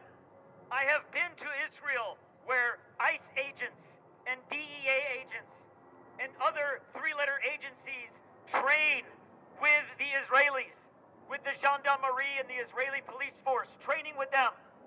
And they bring those tactics back here. The oppression that we export, we bring it right back here. Look around. We are the ones suffering. Children in Gaza are suffering. Fathers, mothers, families are suffering. Every day on TV, we see a Palestinian father carrying their dead child. And little Marco and Ambassador Huckabee and our president make jokes and celebrate. A ceasefire? What a joke. The ceasefire wasn't even in effect for 30 seconds before Israel dropped another bomb. And what did they say? We can get away with it. Wake up, people. Every day we pay Israel our tax dollars so they can continue to bomb and kill unarmed civilians. We bomb boats off the coast of Venezuela. We blow up Colombians in fishing boats and say, oops.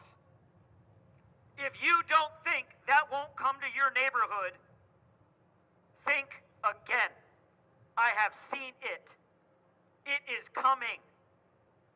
ICE agents train in Israel, and they bring that back here, and they bring the same tactics. You don't have to read the secret files to see what's happening on our streets every day. For all you that serve your country, all of us that have served our country, for those of you out here in uniform serving your country, if you're a YouTube influencer, Israel will pay you $7,000 per post. You know who they pay that with? Our tax dollars. Our government makes us stupid, and we should not put up with it. Here. You know, it's just funny how, this is a U.S. veteran, right? Very, how many over the years we've seen come back and tell you exactly the same story. They've been there. They were a part of it, guys. You know, it's the ability for us to just kind of box out what we don't want to see in this country is unparalleled. Now, an overlapping point that I want to go in depth in a future show, possibly. We've talked about this a lot. I just found this interesting. This is 1984. You've seen this account. First post on the 31st of October. He says, pay attention, or attention, excuse me. I think they said over here. Oh, that's weird. I guess I just read. That's funny. I thought it said pay attention. Attention, it says, you are not safe on this platform, Twitter. Did you know Twitter has an R&D in Tel Aviv? Does. The algorithm and bot networks are being used to psyop the unsuspected public. Now, this is his opinion, but he does post a thing. You make a case. Now, I think this is very obvious. We've talked about the Authentics overlap, which in some cases is still in effect in regard to the platform. They're using other different overlaps. Another one, by the way, with an Israel connection. But it says Elon Musk is 100% complicit in genocide and treason for swaying the 2024 election and spying on citizens. This is what he's writing. Now, bottom line, this is from Grok. It says X, R&D, Twitter, Tel Aviv is not a neutral engineering site. It is a de facto 8,200 forward operating base with direct code, data, and personnel pipelines to Israeli military intelligence. The spying is not hypothetical. It's a structural, incentivized, and already leaking. Now, again, you take this for what you will. You know, I believe, because this is something that's very difficult to prove in regard to, people will argue, oh, there's probably more than one. The bottom line is that this platform and what they've done is what we really need to look at. What they've done with Israel, what Elon's done, the censorship they've already carried out, the blatant, obvious, hypocritical censorship. This is just simply adding more to the reality of how, or CHEQ and the different things they've worked with that are literally connected to intelligence. Authentics is intelligence for Israel. So this is just more to that. And he's going through the different questions he's asked and so on. And he adds to this one simply saying this is a verified backdoor, or there is a verified backdoor on Twitter that is a direct pipeline to Israeli intelligence. And he says, as one engineer wrote, we built zero trust for ads. For 8,200, we built a backdoor. I don't think this is that far. I think the reality of where we are, I think this is more than we realize. But Twitter is clearly a central part for this, manipulation. And on top of that, Max Blumenthal points out, the app that claims to promote and protect the freedom of expression would rather you fixate on violent and pornographic adult content than see a documentary that methodically peels back the mask of American Zionism to reveal its ghastly face. He did a documentary on Batar USA, which is just one of the most terrifyingly extremist groups in this country. And it says, that's why our film is restricted, right? Isn't that right? Free speech platform, all the free speech absolutists. Didn't Elon Musk just literally again? And then James Woods, he saved free speech. The guys are just ridiculous. They censored news. X has labeled the Gray Zone's new film about the Zionist Batar USA group as an age-restricted adult content that might not be appropriate. Guys, they are straight up censoring content. You know this. Now, the reality of this, you should watch this. This is an in-depth look at what we've been talking about Batar and what they've did, not just floating, threatening people in this country, U.S. citizens with pagers, or working with the Trump administration to effectively deport people who are here legally and try to get Americans deported. It goes far deeper into what this group is actually. This is a terrorist organization in every sense of the word. Now, I'm going to play this clip probably at the end again. I didn't know exactly where I wanted to put this, but this clip is just chilling. Mark Levin, hardcore Zionist, pretend America first. What he says right here, also at the Republican Jewish Coalition, is just blatant. As I said, the quiet part out loud. He's just telling you that you're not going to change this with your podcast, with your radio show. We're going to stop you. You're trying to change the world. We're not going to let it happen. It's just insane, the kind of entitlement, I guess, but just, these people believe, these megalomaniacs. I mean, they do have a lot of power and influence, but the idea that, and also just to realize what we're actually talking about here, the status quo we're currently in, the ongoing genocide, the completely unconstitutional breakdown in this country, the reality of censorship, the reality of Israel being allowed to do whatever it wants in the world. These people are going, you won't be able to stop it. I disagree. But the point is, I think these people are very clearly trying to project power right now because I think they're desperate. I think they have lost everything. And I'm talking about Zionism and its influence over power structures in the world. Well, I shouldn't say necessarily lost the influence just yet, but are losing the battle of information that will lead to that. And I said, this really does speak for itself. Anyone truly America first, meaning simply those who fight for this country, not the government, should see what a risk these people pose to genuine liberty and self-determination. just want the anti-American, anti-Israel, anti-West crowd to just want the anti-American. Not sure why I did that just now. Anti-Israel, anti-West crowd to understand something. Now, I don't know why I just refreshed on that right there, but the point was that what he's talking about is anyone that they think is, people that support Palestine, people that call out Trump's actions. You hear what's crazy? Like people that protest on No King's Day. You realize that the majority of them, that they're just at least what they're claiming, I can't speak to their minds, were fighting against what they thought was destroying the country. How you can ever turn that into anti the country? It's just how it's a perfect example of how kind of just cartoonish things have gotten. Again, like the complete, not just a well-crafted lie, but like the the opposite, the misrepresentation. But he's saying, you anti-West, anti-Israel. Okay, so when I'm going, Israel is committing genocide, he says you're an anti-Semite, anti-Israel, anti-American. Well, I'm none of those things. I'm anti-Zionism, or anti what Zionism is doing, quite frankly. And reality in regard to Israel, well, if that was not the problem, I wouldn't be against Israel. It's not about the country, it's about the government. But they will always make this case that you're somehow lumped into all the things. Right? Remember back in the day, you're an Assad apologist. You're a Saddam apologist. They've been doing this game forever. Now, they just seem to kind of mash it all together. War on terror, war on drugs, right? You're anti-West, anti-American, anti-Israel, and we're just going to shut you. And what are they doing? Well, we're going to stop you. You're not allowed to do these things. You're not allowed to say what you want anymore. That's the old America. Hashtag winning. Well, let me start. Now I will actually start it over since I talked, but. Want the anti-American, anti-Israel, anti-West crowd to understand something. You're going to have to come through me and millions of people just like me, and you're not going to make it. You think your stupid little podcast, your stupid little subscription program, you scared, or your little TV show, or maybe you have a little radio show, is going to change the world like hell it is, not if I and everybody else have something to say about it. Right. Okay, so the point is you don't want to change the world, right? So everything's good. Right? There's no problems, right? Everything's great, right? There's no issue in the United States, no issue in Israel. Everything's great. I mean, whether you think it's great, his point is we're not changing the world. Like, isn't it a funny point that historically these guys are the ones that are trying to convince you that they want to change the world the way that you want it? Even though they're usually lying anyway, it's just kind of a funny point we've been talking about. The mask off, stepping out of the shadows, the technocracy, the globalists. They're stepping out and basically going, look, this is what we're doing and shut up. Like it just seems very clear. Whether that's because they think they're powerful or because they're truly seeing that they're losing, I don't know. But isn't that just striking?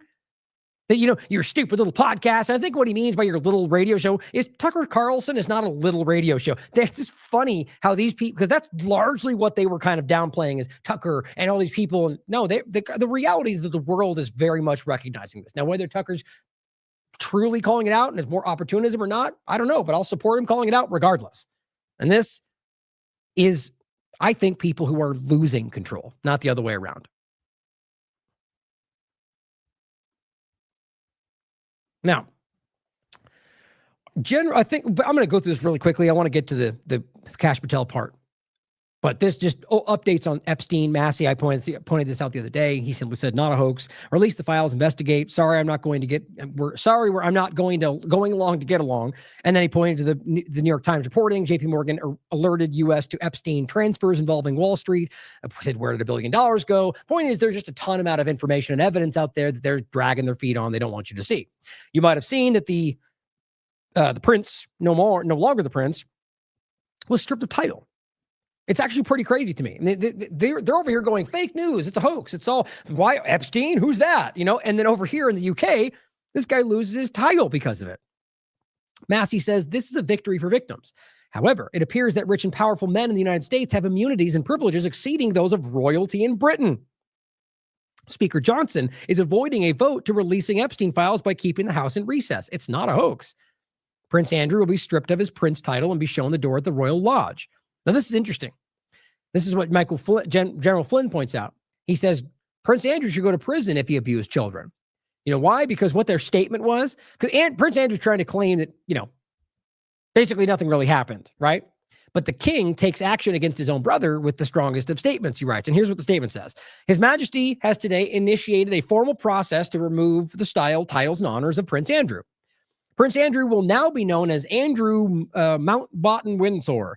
His lease on Royal Lodge has to date provided him with legal protection to continue his residence. Formal notice has now been served to surrender the lease, and he will move to alternative private accommodation. These censures are deemed unnecessary, notwithstanding the fact that he continues to deny the allegations. It ends by saying, their majesties wish to make clear that their thoughts and utmost sympathies have been and will remain with the victims and survivors of any and all forms of abuse.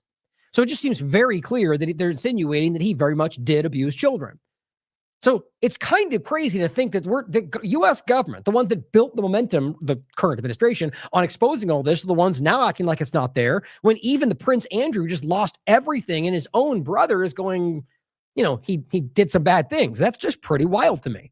Now, on top of that, Massey says, when leaders of my own party protect sex traffickers, spend our grandkids into oblivion and fund endless wars, I oppose them. And it is literally what's happening. That's not to say that we should blindly trust Massey. As I've said 1,000 times, I don't trust any of them. I don't support government. The point is that whether or not he means the things he's doing right now, I support him doing them. Like this is the point and yet doesn't seem to get across to some. People like it, but I mean, good intentionally, though, or good intentionally is not a right way to say that, but with good intentions, people will reach out and be like, but why do you support Massey? Because I thought he was, isn't he a politician? I thought I thought we weren't supposed to do that. And if you watch the show, I think you would recognize by now that the point is that these people I'm not leading into the person. It's the content, the idea of saying those things. Anybody, you should go, that's a correct thing. I've said this many, many times. I hope he's a real person. I genuinely do. And like I've said 1,000 times, it'll take a long time of not just one administration, of a person like this standing by the principles, because of how much evidence we have of basically everybody else lying to us all the time. That's not to say that we shouldn't point to it, right? So I don't want you to support any politician, quite frankly. I don't think it's even in your interest. But he says, I won't be a yes man, and this infuriates them. They want to silence me to take away your voice in DC. All right. Why wouldn't we want that to be true? That he means those things, is what I mean. That he is fighting for those things. I certainly hope so. And I won't pretend otherwise unless there's evidence to it, but I'm not going to blindly accept it either. Question everything. Here are some clips from Massey.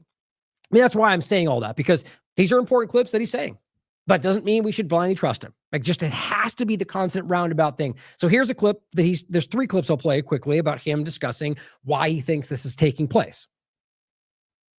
He's calling it the Schumer shutdown, but I'm calling it the Epstein recess.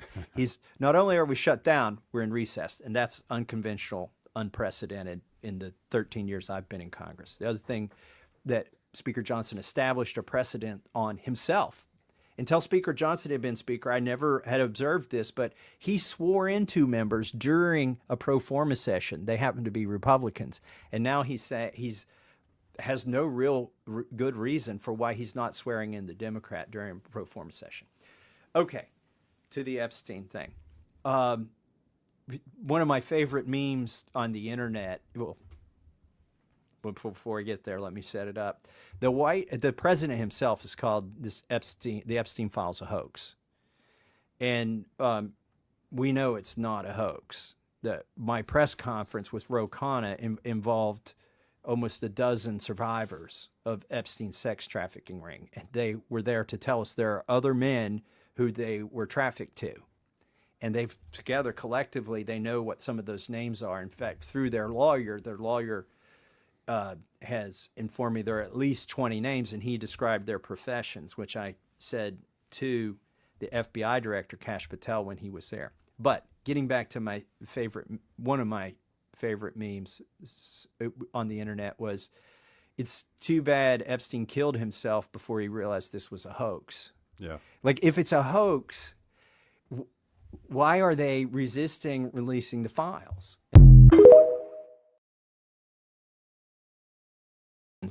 He's flipped. One, his rich and powerful friends who've donated to him or go to his dinner parties.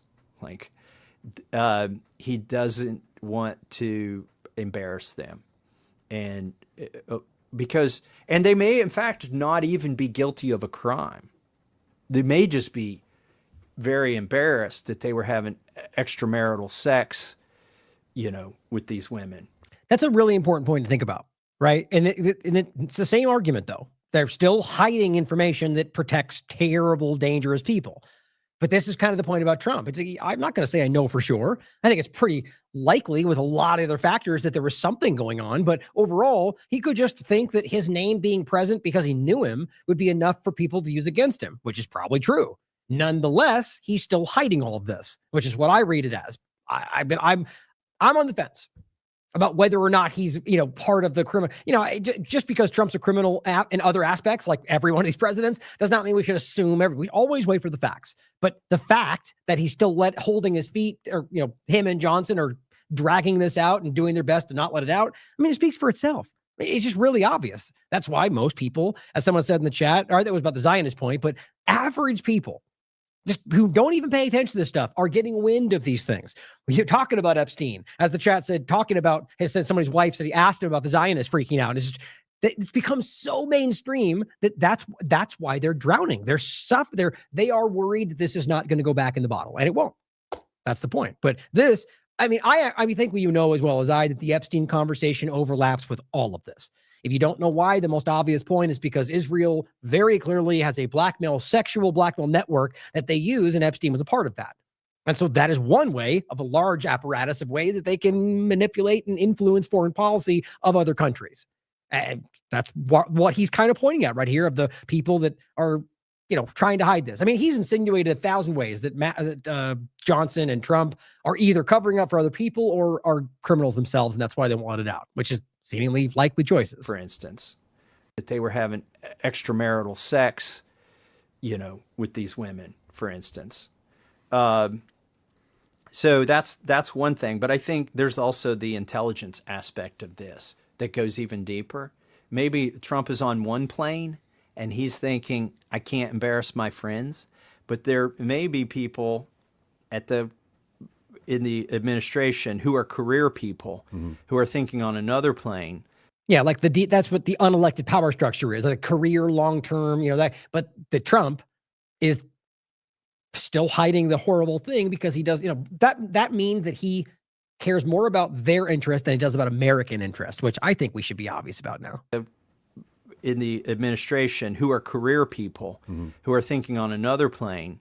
They're like, well, let's convince Trump he's going to embarrass his friends, when in reality what we're trying to do is protect our sources and methods, which may involve sex trafficking. Right. And we don't want to embarrass our partner, Israel, in this time when the popularity for their war or support for their war is at an all-time low. And now don't miss how quickly he went from sex trafficking to Israel. I don't think that was by accident. That was the point, because the sex trafficking, sex blackmail network of Epstein was Israel and the CIA. But the point is that he just either he's playing this right, just like I would argue they would, like Trump pretending he's going to end the Fed, to get you to be on their side, like Gabbard did with ending wars, right? It's not new.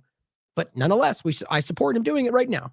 We're going to find out that their defense minister, Ehud Barak, was documented with Jeffrey Epstein 36 times, probably even while he was defense minister. He had previously been prime minister. I don't know that he knew Epstein during that period. I'm not sure how much of those dates overlap, but there are reasons that they want to protect them. There's reasons he's flipped. And I don't think his children or J.D. Vance or even Pam Bondi or Kash Patel were read into all that when they originally said all of this stuff should be released. If it's a hoax, what were those binders that Pam Bondi gave out?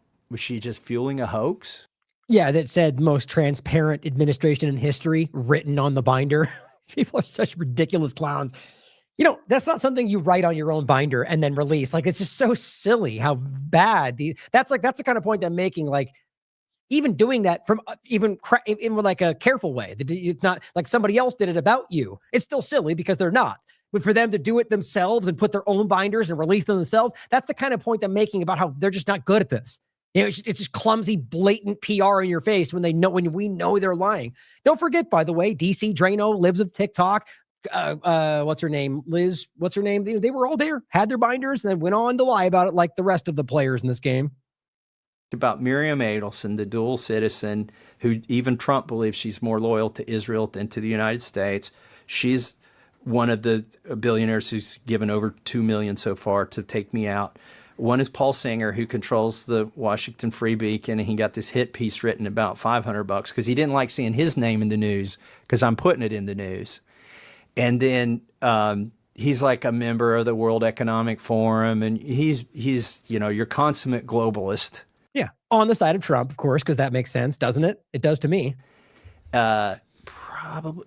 He's got ties to military contractors too. Like, I don't want to get this wrong, but he has ownership in some of these companies, I think. And then it certainly holds stocks in them. And then John Paulson. This is the interesting one. Now, he's only given a mere $250,000 to the effort to take me out of Congress.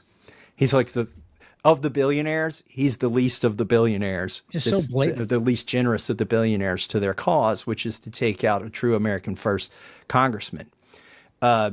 He is in Epstein's Black Book. And I love to point that out because this is why, when you said, does this relate to Gaza? Does the Epstein thing relate? The universe of billionaires is small enough that it's all related.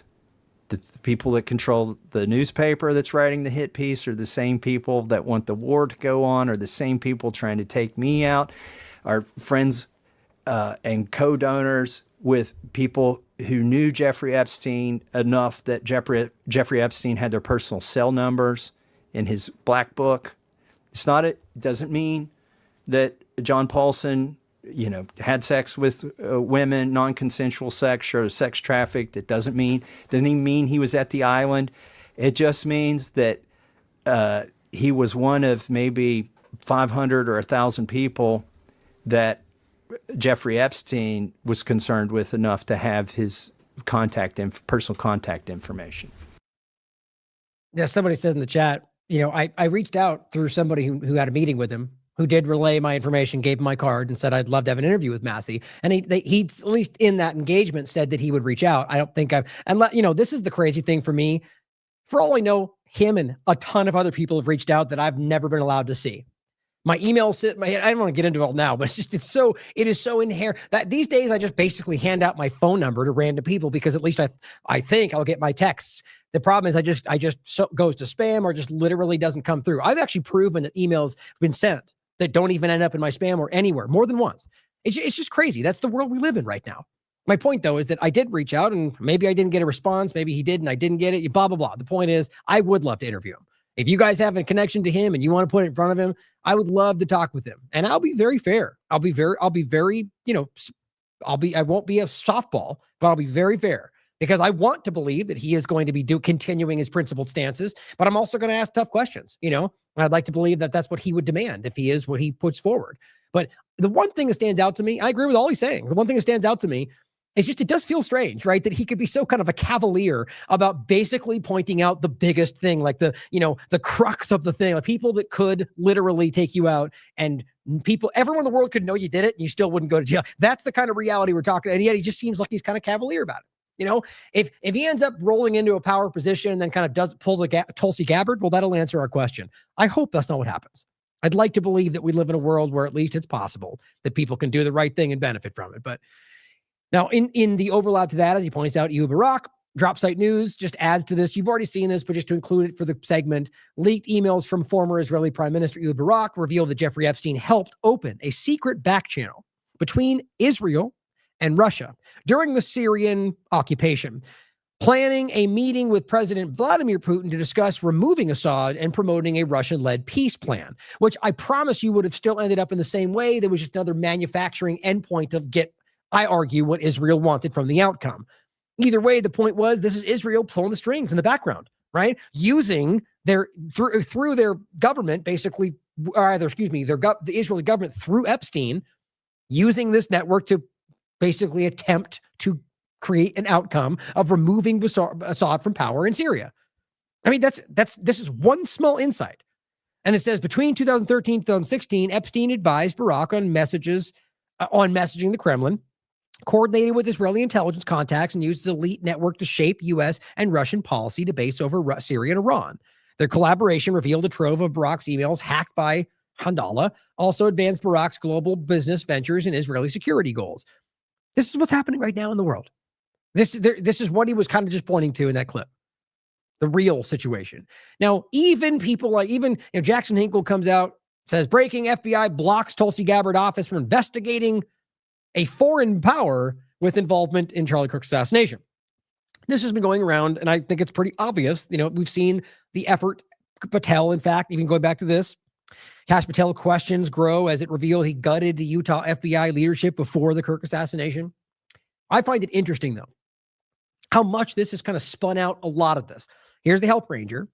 Kash Patel is running the cover. It's obvious now. I'm not a huge fan. I think a lot of people are way too partisan and absolutely subjective when it comes to things they cover. But overall, I think it's interesting that this is what's being covered right now. That, arguably the right in many ways is highlighting that Kash Patel is covering up for Israel. It just really highlights the broken nature of the Zionist influence over the left-right paradigm. And to accentuate further that point through Kash Patel and this, what I argue is a very obvious long-term agenda to create the very Muslim infiltration idea that the right is aggressively pushing right now. And guess what, guys? This literally has to do with Dearborn, Michigan.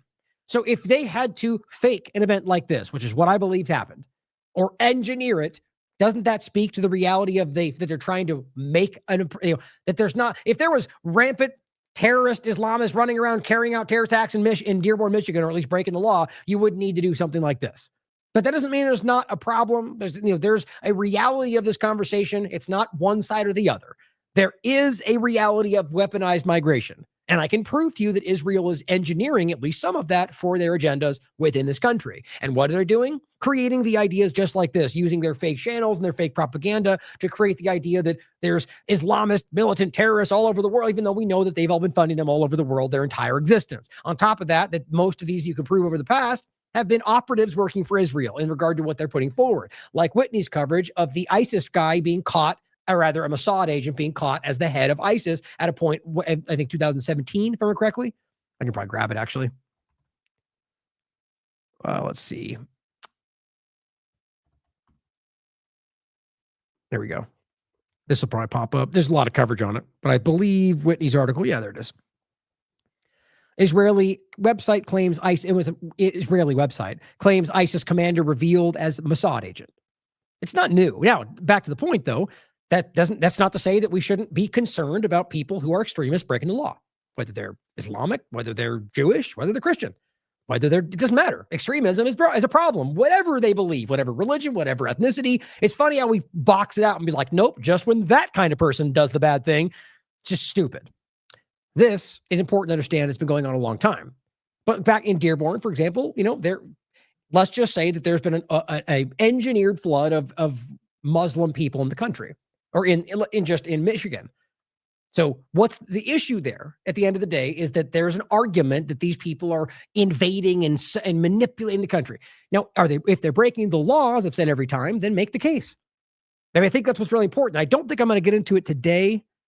Yeah, we'll come back to it, but I'm going to get into this in a minute. This really weird argument we keep getting from people. And I mean, I should have actually just included that. Let me see if I did. We'll come back to this conversation for sure. No, I didn't today. But the point was that there's a post, and this has been a common sentiment of saying, look at what's happening. Look at all these Muslims in the country, and we can't do anything because they're here legally. Legitimately, in quotes, legal. Well, they are. The point is that it's just like I'm saying from the right that was happening with Elizabeth Newman. They're arguing that the right MAGA red hat terrorists were doing things, building like January right beneath the surface, and we don't know how to stop it. Now you got the right doing it about the left. Well, they're building. We just don't know how to stop it. So what they're coming to is we have to remove the right to stop us. We have to be able to remove people because they're Muslim. But it's not even hiding the point. And this is all over the right now. But the argument always comes back to, because I think they're hiding behind this idea that they're all evil, terrorist, Muslim radicals. Well, maybe some. And then even then, like, think about how weird it is that we have the people that are trying to convince us that you're allowed to think and say what you want, and then look at them, they have radical ideas. Are they breaking the law? Look, I'm not saying there's not a concern to people who are, hiding. Like, that's the same point they make about Laura Loomer or anybody else. Do I think Laura Loomer is working on behalf of a foreign country, or at the very least acting in the interest of a foreign country at the expense of American interest? I do. Can I explicitly prove that? No. The point is, would I still defend her right? And the point was, is she hiding behind her rights of free speech, right? Acting with it and using, yes, probably. Would I still defend her right to free speech? Yes, I would. Even if she's deliberately using the free speech mechanism to manipulate Americans for the interest of foreign power, she's not breaking the law in that context, or rather the constitutional reality. So you have to stand with the principle. The only thing that helps to broaden the scope is the government, period. Especially when you stand back and realize that the problem you're pointing to is actually manufactured by them to begin with. Back to the story. Thwarted Michigan Halloween terror plot had connection to ISIS. Not a joke. Fox News learns October 31st. Says this morning, the FBI thwarted a potential terrorist attack and arrested multiple subjects in Michigan who were allegedly plotting a violent attack over Halloween weekend. Kash posted on his second post. Deleted the first one. I'll show you in a second. More details to come, Patel wrote. Thanks to the men and women of the FBI and law enforcement everywhere standing guard 24/7 and crushing our mission to defend the homeland. Crushing your mission. These are just, these people are so juvenile. It's just, I'm not saying you speak however you want, but it's like somebody trying to play to a crowd that they are not a part of, and failing. Like Elon Musk with MAGA, it felt forced, it felt clumsy, it felt like the guy who's not it felt embarrassing. And so does this. They're out there crushing our mission to defend freedom, to America. Yeah, that's what it feels like. That kind of stupid, over jingoistic patriot. It's not real, in my opinion. Anyway, he says, this is what law enforcement really looks like, said Dan Bongino as they high-five each other about this thing. Proactive, relentless, and focused on saving lives. Well, is any of that what happened? Doesn't appear to be. It feels like the people on chat rooms, we'll get to in a second. Bongino also posted on Twitter, writing, protecting the homeland is the top priority. We will not rest. Where's the Epstein files? News of the thwarted plot comes 10 months after the one we've talked about before. The clearly manipulated story of the guy driving a truck with an ISIS flag in the back. That's what they're pointing back to. Like we've seen, and weirdly, isn't it funny how that story and then the guy with the Mormon church, we just don't talk about those ones anymore because it's connected to the right. We don't want to talk about that. Hypocritical. I care about anybody breaking the law. But it's funny how everyone, and weirdly, even at that time, you don't get the left who want to go, why are they talking about that? Because you have a government problem. And you've got the people, like the screaming people on the right, that are supporting the government agenda, which is all of it, even the left. Because right now, that's what they want. And that's why you end up seeing these continual agendas. Now, here's the real point in all of this. Well, first, here's Wall Street Apes that came out after the FBI said things and said, guess what? Breaking news, what the FBI said. We're the rebels fighting the deep state, right? FBI raided multiple homes in Dearborn, Michigan, who were plotting coordinated violent attacks, said the FBI. He forgot to write that because he doesn't know that for sure. And it turns out that doesn't seem to be what actually happened. It's been confirmed, he says. The suspects were Muslim, tied to ISIS extremism. Is that what happened? They had AK-47s and weapons and firearm training in the middle. This is the kind of reporting you're getting. Breathless, outrageous reporting, which, by the way, is not what actually happened. The suspects were coordinating a violent attack involving firearms. So what happens is even politicians today in the MAGA side, and the same thing in reverse on the other side, will take these kind of posts and then, I actually think in this weird feedback loop, we have people in positions of power who are meant to propagandize you, who are being inadvertently propagandized by the independent false situation that they've created, like the mainstream alternative media. My point is that you can see examples like Noam, who cite, or McLaughlin, or Bondi, who cite things that were posted online that weren't even real from people like this that I think are deliberately manipulating, or at the very least, team sport playing. Okay, all this clip is just showing FBI walking up to a house. So my point is you have FBI saying something and this guy goes, breaking, we knew it, absolute. Muslims and terrorists and ISIS and guns and everything they said without any due diligence. That's embarrassing, guys. And this is the kind of major million follower, 1.1 million kind of thing you're getting today. Now, just a lawyer at the very least, a Michigan lawyer, says a Halloween terror plot that FBI Director Kash Patel described never existed. Yeah, and of course the lawyer could lie, right? That's not that far-fetched. So that's right. Just this is just the general. They're mostly redundant with the articles we're going to get to next. The point is, the lawyer says it didn't even happen because it didn't. Because nothing happened. It was impossible. So Max Blumenthal points out. Well, first, this is what Kash Patel posts, and this was the follow-up one. The FBI stopped a potential terrorist attack. Don't you love how he does these and posts the Fox News article?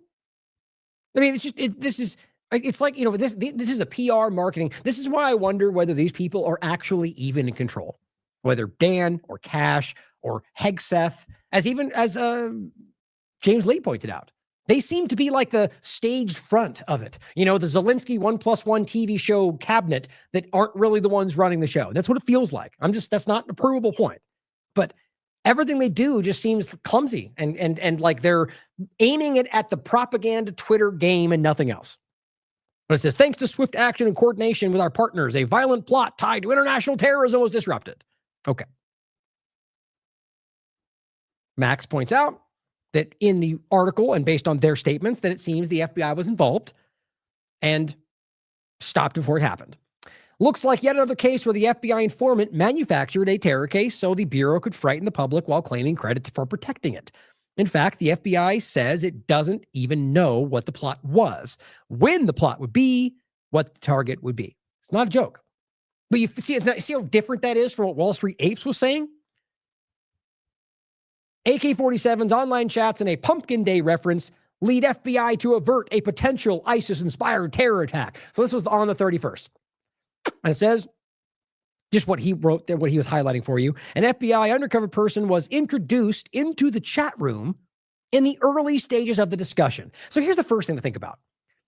So you're telling me these are ISIS terrorist-linked people plotting a terror attack in the country. And you hop in as a rando and just go, hey, guys, let's kill things today. Yeah, pumpkins. And they're like, yeah, come on in, bud. Join the conversation for our terrorist attack. Does that sound like that makes sense to anybody? Like, even if you were, because what they said is they came in to early stages, they weren't there planning beforehand. So they're in the middle of the staging plan, they claim, which, as you'll see, turn out to be random conversations online for people that legally own guns and have them registered. That's not a joke. And so he comes in early stages. What do you think that looks like? In the mindset of planning a terror attack on a chat platform that no doubt is easily found out by the FBI and anybody else, by the way. Like, it's just so ridiculous. And so they're going to come in and say, hey, let me join your terror attack. I like what you're doing here. I mean, it's no world in which that makes sense with the level they're trying to project. An ISIS-linked international terror organization. It's pathetic, guys. It's pathetic, but it perfectly lines up with what I expect from people who don't know what they're doing. The participants discussed whether to carry out an ISIS-inspired plot in the U.S. And it says, quote, though what the plot was, when the plot would be, what the target would be, was unclear, as they discussed various options in terms of timing. Wow. This is John Miller. So next article has a little more detail. This goes on November. This was yesterday. Here's what we know and don't know about the alleged terror plot thwarted by FBI in Michigan. Now, as far as I can tell, as of right now, they haven't even been charged. So you realize that was the 31st. Okay. So the reality of that is that it would definitely have happened by now if they had already done this. This feels, I'm not going to jump the gun because who knows what, maybe it's because they're bad at this. It'll take a week. Sort of like the Obama and the rest will point out again in a second. If this doesn't happen, that means something, right? We need to look back and go, they didn't even charge this guy. But if they throw out, flimsy charges that seem designed to fail, it's the same point, but just a little bit more cover. But here's what it says. Mackled urged people to wait for verifiable facts. And this Mackled was the, where was his name here? Their attorney, Mackled. Amir Mackled. It says Mackled urged people to wait for verifiable facts before jumping to conclusions, which we all should do. Even with the Tyler Robinson thing, like, isn't it embarrassing that he is still yet to actually be found guilty and all of them just absolute, even Vance and Trump, we know it. That's embarrassing, guys. And it just shows you they're just trying to muscle their narrative in. Even if it's true, that's what they want. They want to overtake. That's what the government's always done, left and right. But it says his client, 20-year-old U.S. citizen, who has not been publicly identified, is cooperating with authorities and has not been formally charged. He's a U.S. citizen. Doesn't that matter? Apparently not. They see how it's not mentioned in all these other because they want it to be a radical Islamist, ISIS linked. They're trying to project foreign terrorist invasion. This is what Israel wants for you. This is what Israel wants you to think is happening. Now, whether that's what this is irrelevant to the point I'm making. I believe that is what this is. My point is, whether this is organic or not, it's exactly what Israel wants for your view to be. It's exactly what they need to accomplish their goals, and exactly what seems to be failing right now with the Mark Levin, Laura Loomer spin out. Like, they're all very much kind of losing the plot. And on top of that, going after anybody they can, even remotely connected to some speech and Tucker Carlson. Like, I mean, I'm not even getting into it because I don't trust that whole dynamic, any of them, like High Impact Flisk was saying. But nonetheless, I think even if they are honest, it just shows you this whole thing is spinning out, and they're just desperately trying to force in the Israel first mentality under a guise of America first. It says, quote, "We are confident that," and just reiterate in case you missed that, they haven't identified him and have yet to even charge him with anything. We are confident that once the facts are reviewed objectively, he says, it will be clear there was never any planned mass casualty event or coordinated terror plot of any kind. Now, again, I would argue the lawyer would probably say that regardless, but this is where the facts appear to line up. It says, quote, "The reality here involves a small group with a lawful interest in recreational firearms, not a terrorist cell or organized attack." Now, doesn't that just take the cake that you have the Republican team who is now trying to go after an American because he has a legal firearm and talks about it online, and everything else seems to be filling in the blanks and trying to force it into reality? Why? Because because it appears to be, I'm not going to jump the gun, they're telling you he appears to be Muslim and is in Michigan. It feels like an effort to set this story up, and they did very clumsy work. Now, my argument, as always, is I think the reality of this is trying to create organic events through manipulation, if that makes sense. But because the reality of the past is where you could send in a Mossad agent, for example, and carry an attack out. But there's so many there's surveillance and what they know that we online will go through this with a fine-tooth comb, and we seem to catch them every time. So the agenda these days seems to be sort of a scapegoat. Take someone that doesn't even know they're being used and let them be the fall guy and use the narrative, but they seem to be failing at that. The reality here involves a small group. It says all firearms were legally obtained and registered. Yeah, because it makes sense that terrorist groups would use legally registered firearms, right? Right, Kash Patel? The attorney said he is concerned about rhetoric that's harmful to the large Arab and Muslim population in the state of Michigan, specifically in Dearborn. Now, that very much does matter. Sort of like anybody going, all the Jews here are bad people. Everyone would lose their minds. Same idea. The point, in my mind, is that you're tainting the conversation. If you charge him, which is what they do every time. This is what they even with Noam and Bondi around Garcia, there was a whole big thing about this where they're going to be, I think it hasn't come to pass yet, but there might be another suit or legal process about how many times they've come out and tainted the conversation by screaming terrorist, MS-13 gang member, rapist, which none of that is true. In the court has come to pass. But them saying it might eventually taint the jury if that comes to pass. Same point here. By screaming these things and having your propagandists online flood the narrative with absolute nonsense, people might then come to, being tapped as a jury member thinking that is the reality and the fake news is hiding it, which is a real possibility, but that does not appear to be what's happening here. It says this all relates to an investigation that started months ago into people who were communicating online with each other here in the United States, but also talking to people overseas. That's how the internet works, guys. Possibly connected to ISIS. Don't you love that? Possibly connected. So based on this, they could probably just bomb their house right now, and that would be okay based on Trump's broken mindset of how this works. But realize what they're saying there. Oh, possibly overseas? Like, I remember one of the arguments that PayPal tried to use first before they tried to use before they successfully used medical misinformation to steal $6,000 and shut down my account, which now turns out to very much be an ADL effort, is that they tried to make the case that so people donate. I don't control who donates or where it comes from. I just have a publicly listed PayPal donation. Same with everything else today. I got a donation from somebody in Iran.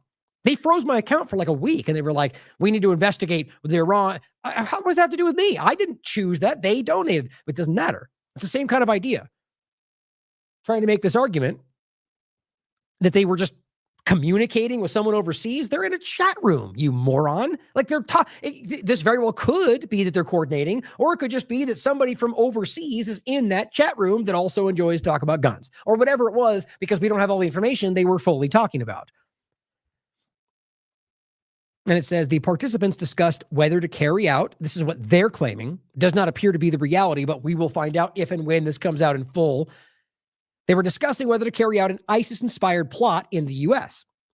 Quote, though what that plot was, we read earlier, what the plot will be and what the target would be was unclear as they discussed various options in terms of timing. So how in the world can you argue, one, that it's an attack, let alone an ISIS-inspired attack, if you don't know what the plot was, where it would be, when it would happen? In what way does that even connect to ISIS or anything for that matter? It says it's not clear what the two people arrested were charged with and whether the charges have even been filed. My God, this is where we are right now. How embarrassing as an American that we have to go through stuff like this. Now here's Grok simply said, what did they use to make the claim of ISIS connection? Now I can tell you by my own research before we look into Grok that there's nothing. There, at least what we can prove and the evidence at hand, it's completely subjective as usual based on circumstantial things. By saying possibly, and they're even saying possibly, as of right now, after arresting them. But the point is, as you might have expected, online communication chat rooms. And all they're saying is the things they discussed might have been ISIS inspired. That's all that means. That's not, I remember what Wall Street Ape said. Verified ISIS connections. That's not what that is. That's not even what they're saying, but that's what spreads around the Nick Sorter, Benny Johnson group. And it says overseas contacts potentially linked to ISIS. Oh, yeah? The group was found to be communicating not only among themselves, but with somebody they claim was connected. Oh, okay. So somebody in the chat room they claim might have been connected to ISIS. That's the argument. Related activities under surveillance is the suspects engaged in firearms training at a shooting range. Oh, my God. And Wall Street Apes go, oh, my God, they had special arms training for ISIS. Are you serious? You mean Americans with a license who went to a shooting range? I do it all the time. It says practice high-speed reloads with the AK-47. Okay. I don't even know what that means in the context of what evidence they have. For all we know, they're just making that up. The reality is people who did legal things at a legal fire range. That's what that means. While referencing Pumpkin Day. Oh my God, they said pumpkin. Must be a terrorist attack. This is literally, this is what they did. It says interpreted by the FBI as a potential allusion to a Halloween attack.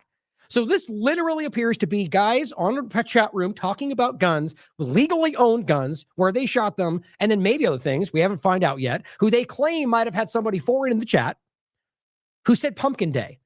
And somehow that means they're going to commit a terrorist attack. I think this is one of the clumsiest, most obvious efforts to just make it look like Kash is doing something. That's what I genuinely think. It says this activity heightened concerns about their readiness with internal groups.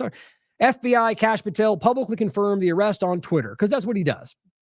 Well, here's what's interesting to me. Here's the original. Oops, I've closed it.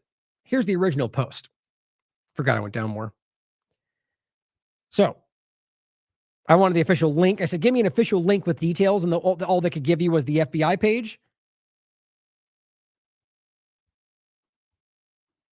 which is just the general random FBI office Detroit. Great information. And then, of course, his post, which is no longer there, which I'll show you what it is, though. This one here. So here's what the post said that they deleted. We just thwarted a potential terrorist attack over Halloween weekend in Michigan. Multiple arrests were made after months of FBI surveillance on the group discussing an ISIS-inspired plot. That appears to not be true. In online chat rooms. Well, I guess you could argue they could always spread it to ISIS-inspired somehow, but it says they were training with firearms and had overseas contacts. That's why I think he deleted it, because that appears to be blatantly made up based on the idea that they might have been somebody foreign, which is where it actually amounted to. And it says public safety remains our top concern. Okay. Well, he deleted that and then posted this one. This morning, the FBI thwarted a potential terrorist attack and arrested multiple subjects in Michigan who were allegedly plotting a terrorist attack over Halloween weekend, with more details to come. That's where it ends. Thanks to the men and women. Okay. Why is that important? Well, because by saying they were training with firearms on overseas contacts, that's what led to Wall Street Apes screaming that without evidence. And on top of that, that's my opinion anyway. And on top of that, training with firearms, overseas contacts, that is a way to say Americans who aren't breaking the law, to make it sound like they're working with foreign elements, overseas contacts. This guy is desperate, and it's like he's working out of some spy novel and makes himself look like a child. At the end of the day, I think this is very obvious. And let's again go back to the point. Let's not forget that he's already very, very questioned by the idea of what happened with Charlie Kirk, what he did with this weird Dallas shooting where he seemed to have dumped bullets in the ground with a ballpoint pen written on it saying anti-ISIS, or anti-ICE, excuse me, which is the only thing that ever made that connect back to the idea that they were going after ICE. The reality, don't forget, was the people they arrested didn't even have guns or shoot. It was another random person who they say they weren't involved with, who shot, who's the one that did apparently hit a ICE agent, and then they blamed the people that were there protesting who didn't do anything violent. That's the story. Their effort was to claim that they were working with that person. Best I can tell, they didn't actually even flesh this out. But they go, terrorist, anti-ICE, lefty, lunatic terrorism. That's what it turned into. And they dumped this thing out in the midst of the investigation.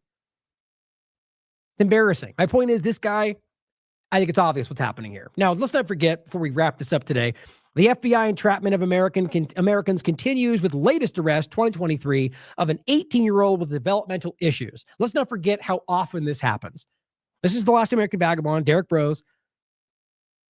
This is constant, where they use somebody who is mentally challenged to try to manipulate them into a terrorist attack. That's actually more common than you realize, or just other random people like they just tried to do there. Here's an example going further back, 2018. Parents catch FBI in a plot to force mentally ill son to be a right-wing terrorist. Now, people may go, oh, this is just your conspiracy platform, and just disregard them. Well, that's your stupidity. You can look into it and see that they're proven. See that they link back to mainstream platforms that talk about this. It's a very public story. The point is that we covered, actually, this was Matt Agarist from the Free Thought Project, but this is a very public story. The bottom line is the parents caught them trying to set this kid up who was just desperate for friends, and ultimately said he didn't want to do it at the end because the argument is he just was trying to say whatever he could to make them like him. And then he didn't do anything, and so they try to charge him anyway. That's exactly what's happening today, or the one we showed you before, or any number of stories we've covered. 2023, how and why the FBI manufactures terrorism. And other discussion at the time was trans activist wants to force attendance to drag story time. But here is that's where I got the image from, The Intercept, the sting, how the FBI created a terrorist. This goes back to 2015. Here's another article from them, 2015 as well. Why does the FBI have to manufacture its own plots if terrorism and ISIS are such grave threats? Exactly the point I'm making today. This is Glenn Greenwald at the time. Here's the one from the New York Times. Terrorist plots hatched by the FBI, 2012. It's nothing new, guys. If you just follow this platform, you already know that. But it's obvious to see what's going on. Back then, look into these stories and realize how completely inept the current administration is. And I mean just in regard to the FBI, but in general too. What they did back then was there was some tact to it, right? They got caught, and I argue plenty of times they didn't. But it was well crafted for the most part. Not a praise, because they're terrible things, but compared to what we're seeing now, it's pretty sad. But it's not new. This is just an overlap to a recent article. Among those who marched into the Capitol on January 6th, an FBI informant. It is simply what they do. Kash Patel is just the last person to step in there and allow it to crumble, I guess. I think for foreign power interest. But speaking of foreign power interest, here's this Zionist propagandist, Yakal Jacoby, who came out on the 1st and says, and this is all around after the Dearborn, Michigan terror attack that didn't seem to happen. He says this photo isn't from the plotted terrorist attack by Islamists. It's actually from the one they plotted a few months ago in Alabama. It's easy to get confused because of how frequently they try to murder Americans. So he's trying to play a game here by using a false picture, and good on, I think it's Max for calling him out, to claim this was he's trying to say that's actually incorrect. There's so many of these radical Muslim terror attacks, and they're everywhere. Well, that's actually not what that is. That is a picture which you could prove to yourself. These weapons belong to a white Christian man, funny enough, from Alabama, named Jeremy Shoemaker, who made death threats to local Muslims and Jews. E.L. Jacoby spreads multiple lies every day on behalf of Israel. He literally does. He's very, very, very prolific about it. The judge who dismissed his fake anti-Semitism case against UPenn blasted his lies. And that's why Jacoby deleted the post, because he got called out. Then he got ratioed. The point, though, and says here's the owner of the weapons cache, is that this is Jacoby. I'm glad we had it on the way back machine, or the archive machine. who's just trying to lie to you. He's every single day out there pretending to be for American interest, absolutely trying to gaslight you in the interest of Israel. In this case, the same point I make, not publicly for Israel, but what Israel's agenda is. And we know he works for Israel's agenda, is to make you think Muslims are out to get you everywhere, which is just simply not the case. Now, last few points on this, and we'll end with some more lies that I want you to see. Interesting overlap to Kash Patel is this ridiculous plane fiasco, which will seem to potentially be his undoing, which is hilarious to me, seeing as how there's been so many massive crimes that this ends up being the thing. That's crazy. But this person, Kyle, I'm not familiar with, Sheparfin, looks like he says veteran dad, FBI agent, I'm not sure where he leans, but he says fired. Hopefully, no. The reason I'm saying that is only because, not that I even care, I believe this is a Republican-sided count who is calling for Kash to be fired. That's why I think that's relevant. And he says, hopefully no one gets fired from this post, but Kash blocked access to our taxpayer-funded FBI jet. So I paid extra to keep tracking it. He says, last night he flew to Mar-a-Lago, allegedly to be yelled at, and then after firing Stephen Palmer, flew directly to Nashville. Now, if you haven't caught up in the story, Kash Patel, who previously made a big stink about this, I'll play the video, used the jet to watch his girlfriend sing at some event, some wrestling event, I guess. While the government's shut down, a thing we pay for with our tax dollars. And people call it out, and he freaks out about it, fires somebody for calling it out, and then tries to shut down the reporting of it. I mean, this is a guy who thinks he's got power and is clearly being shown. I mean, they do have power. But the reality is they have to at least pretend like they operate within the realities of the Constitution. And some of these new guys just don't even understand that reality. And so it's blowing up in his face a little bit. Here's just the general saying FBI Director Kash Patel has asked to halt tracking of his government-owned jet after reportedly using it last week to fly out and watch his girlfriend perform at a wrestling event. The clown. And so here, and this guy even says, dude, looks like he likes flying on our dime. Look at how often this is happening. Constantly using this jet to fly all around your tax dollars while people can't feed themselves. These are people that are not fighting for American interests, guys. They're trying to ingratiate. They're trying to they're profiteering. They're trying to enrich themselves. Well, FBI fires top official amid Kash Patel's outrage over reports of agency jet use that was real. So he fired him because he didn't like to be called out. He's a child. It says Patel reportedly became furious after revelations he flew to visit his girlfriend as agency fires official who oversees the fleet. Top FBI official with 27 years in standing. And I mean, look, I think the whole FBI should go away. So I'm not arguing he should, I'm just going to make a point from within the dynamic of like the right that supports all of this. He's a 27-year veteran who has reportedly been fired by Kash Patel because Kash became enraged by press stories revealing that he used a government jet to travel to see his girlfriend sing. Stephen Palmer, which, by the way, why is she even doing that? Is she somehow a famous singer? Not that I'm aware of. Maybe I'm wrong. But it says Stephen Palmer, who had worked at the Bureau. I actually just jumped into my head. How much you want to bet that he probably made that happen for her? Drunk on his own perceived power. Wouldn't surprise me. Stephen Palmer, who had worked at the Bureau since 1998, was fired as head of the FBI's Critical Incident Response Group, which is responsible for handling major security threats, as well as overseeing the agency's fleet of jets. It says he was the third head of the unit to be dismissed since Patel became the second Trump administration FBI director. Guys, that's not a good sign. I mean, you could pretend it's old, holdover Democrats. These are people, in my opinion, that are not willing to just do whatever they're told. And I'm not even saying they care about doing what's right or wrong. It's about the reality that they don't want to be the one caught at the end of the day. So people go, no, I'm not going to do it, and people like Kash and Bondi and Noam were like, I'll do it, in my opinion. Now it says Bloomberg Law, which broke the story, said that 3 unnamed sources had expressed astonishment at the sacking given that Patel's flight schedules were fully public and trackable on websites. A day after her performance, Patel himself had reposted photos showing him together with his girlfriend and the country singer Alexis Wilkins on his Twitter account. I mean, it's just like Elon Musk kind of spinning out about the same exact thing of his other jet, which was publicly listed, and calling it doxing and censoring a bunch of people. That was one of the earliest examples of his hypocrisy. Now it says on Sunday, Patel posted a lengthy statement on his Twitter account in which he said he refused to be distracted by baseless rumors. Here's what it says. He goes, I'm proud of the work of the FBI. I'm proud of the work of this FBI. We're taking violent criminals off the streets in record numbers, not as far as I can tell. Crushing the fentanyl crisis, not as far as I can tell. Dismantling cartels, not as far as I can tell. Saving, same point all the way along. hunting down terrorists like the fake ones you pretend. That's he's posting this on the 2nd. That's why he's saying that. Let me be clear. I love when they do that. It's meant to be gravitas. Let me be clear. We will not be distracted by baseless rumors or the noise. No, it's a very real story everyone can prove. See, this is why he's bad at this. Or no, what he sees, I think, is Trump and the rest of them doing that, like this bombastic denial, and pretty much just as clumsy, by the way, but it works because they're more powerful, but it shouldn't. I mean, that's why I am outraged about how many lies are that clear.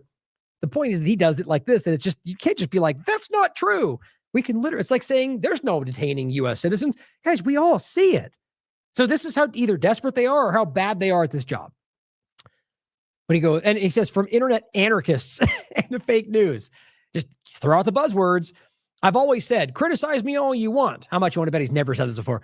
But going after the people doing great work, my personal life, or those around me is total disgrace. Well, just right to that point, here's the fact check that says people are largely attacking Kash Patel, not his girlfriend.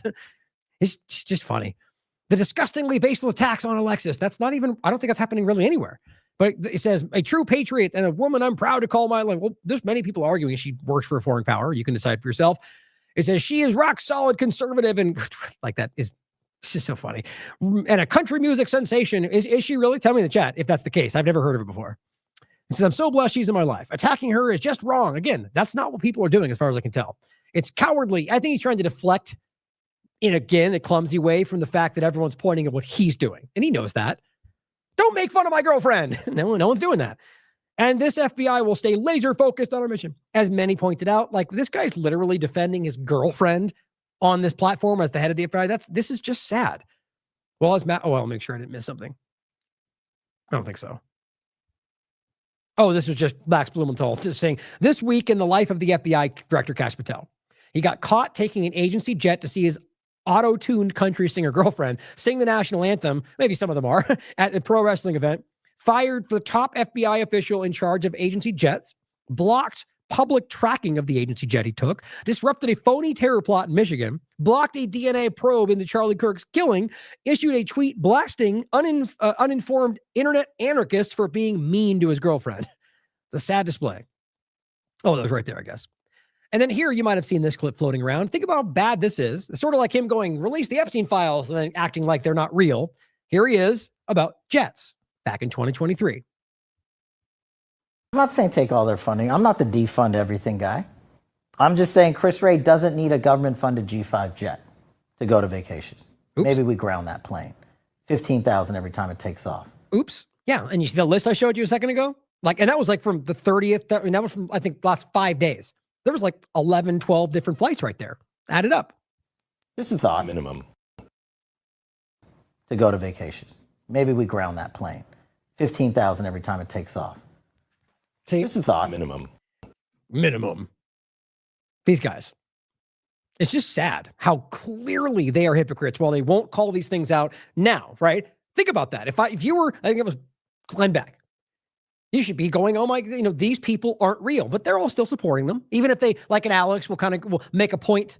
Look at Randy Fine calling out free speech. He's calling after people for and then going on to support all of them anyway. Still supporting Israel, still supporting Trump, probably still even supporting Randy Fine when it counts. That's what they do, guys. They love to give you lip service where it matters because you just can't pretend him saying you're not, or Nikki Haley coming out and saying, you can't, free speech is everything, but you can't say mean things to Jews. That's what they're doing, even though what we're talking about is mean things to Israel's government. But this is what it looks like to be a hypocrite.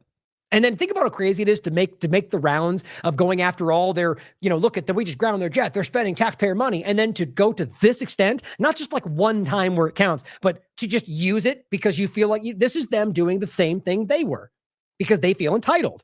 The left did it, so we can do it. These are children, guys, or just as corrupt. Probably both. Wall Street Apes, again, director of the FBI, confirms that Nancy Pelosi is going to jail. Well, again, that was last month, a month ago. Nothing has been aimed at Pelosi. So he just blustered. And Apes and the rest come out and go, it's happening. Pelosi's coming down. Or same thing. You've seen this clip more than once. I figured we'd play it again. This goes back to August 23rd. August 23rd. Big news coming. All right. I have been talking to a lot of high-level DOJ sources. I'll leave it at that. I had a long conversation with one today. And I was actually authorized to tell you. Ooh, big stuff. Basically everything they told me, except a few things. But you know what? With the notes I wrote, I'm going to think about this. And yeah, maybe I'll hold off a minute and not say the things I don't have. Before I start putting it out. Yeah. Because this is big information. And folks know about me and InfoWars. I don't tell you I got something big unless I got something very, very big. And then nothing happens. How funny is that? Big. Yeah, that was August 23rd. Okay. Huge DOJ actions. Now, is he talking about Letitia James? He's talking about Comey? Bolton? Now, you realize you could call those huge, but in the context of what's going on, those are peanuts. And the reality is they're clearly flimsy cases that are designed to fail. You can push back all you want. Watch as this comes to pass. So, and that's not even who he's talking about. Again, down below, here he is in 2024 saying, if we can just keep Trump alive, we'll get Schwab and Gates and Fauci and Hillary going to jail. Okay, I would love to see all of that, Alex. What's going on now? So I followed up on the 29th and I said, any updates, Alex? I followed up a week after that or a month after that. And I said that would put that meme out. Well, we're waiting. We just at some point have to call these things out, don't we? That's what I say in the beginning. This is where I go. Is that important? Should I go back? I think there are people, I know there are people in my life who think that, who fall for it. So it's like, it's like my job in this field has never been to, like I've said before, sort of high five with all of us that we see it, and sometimes it's important just to, continue to keep, we're all on the same track. We see the facts. My point has always been to try to get that one last person, right? The people that need to see this, not necessarily stand in the big room and make sure everyone sees that I'm saying the thing, even to get more support, which I need to keep doing this, but to make the hard choice, right? And to cover the thing, not like that's what this is, but in general sense, to talk about the things that may not be the most popular, but make the most effect on the people who are still lost. That's what I care about. And so in this case, I know people, good people who genuinely believe people like this, and to recognize that they've either been wrong repeatedly or lied over and over, him or any of the rest, I find to be valid and important. But, I'm still listening to you guys in that regard more than ever. Let me know what you think. Because it does take away from other things, right? But same thing here. This one of these guys I've recently seen who, by the way, you know why? Because as his new algorithm is just all I get these days. In fact, I should even show you this. Let's look real quick. Completely organic. Let's see what this is.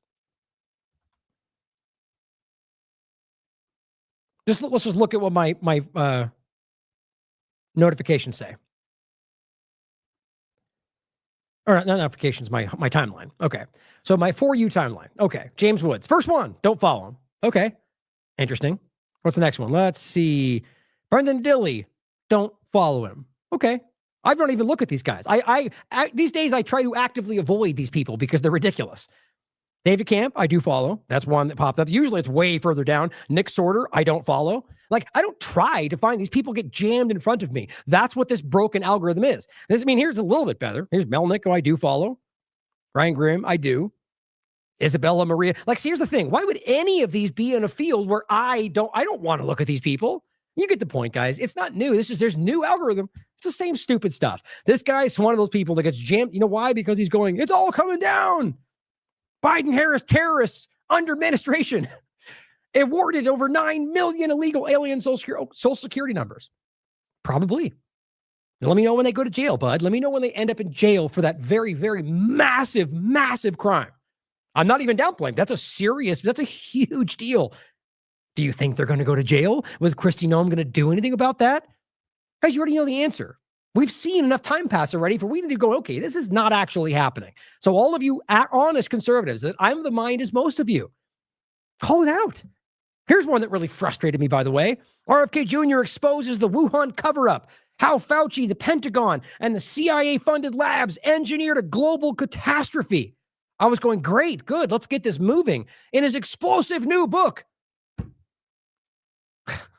Look at the comments. That's exactly what I was thinking. Oh, so here's Megyn Kelly. Here's my new book about all the crimes that Fauci and you're in the government right now. You mean Fauci, who's right there? Go arrest him. You're literally laying out a sourced case for why they did one of the largest crimes in human history. And we're just going to let that fly?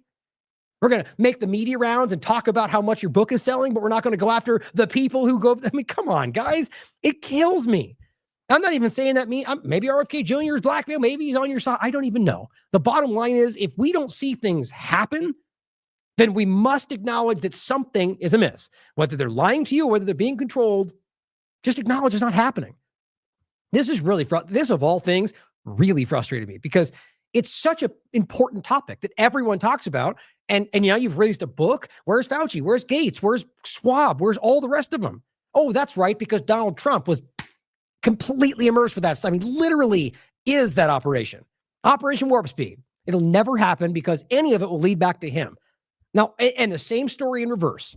Biden and anybody else, or any other parts of the things they were involved with, they're all involved, is the crux of the point, not just left versus right or Trump versus Biden. Okay? Here's Gunther Eagleman, million follower account. Who's ready to see Adam Schiff go to jail for the Russian hoax, mortgage fraud? He's tagged in this post. Let him hear you. Really? Still we're back on that now? Okay, this is the whole thing. January, I'm good. Arrest him. I said, let me know when he goes to jail, which he deserves. Until then, you keep farming that engagement, man. And of course, profiting off the pushing of hopium as your willful blindness destroys the country. #winning. I think this is important to point out. Like, it maybe one day, right? But the fact that it's been like, you look at their accounts every day, more than once a day, for what, the last year of just nonstop? They're going to jail forever. We got it. Let me hear you. Give me what is the new thing? Give me a dot below if you agree. It's just crazy. I want to see him go to jail too. Now, the other part of it is just people who are profiting off of literally manufacturing fake, not like me, like they've already floated, for example, that Pelosi might be charged, right? They floated that. So somebody going, this is a thing, is at the very least, they're pointing at a hypothetical that might happen. In this case, this hasn't even been floated. You've got people like this who are farming influence from people that want to believe Trump's doing all this, and they just make stuff up.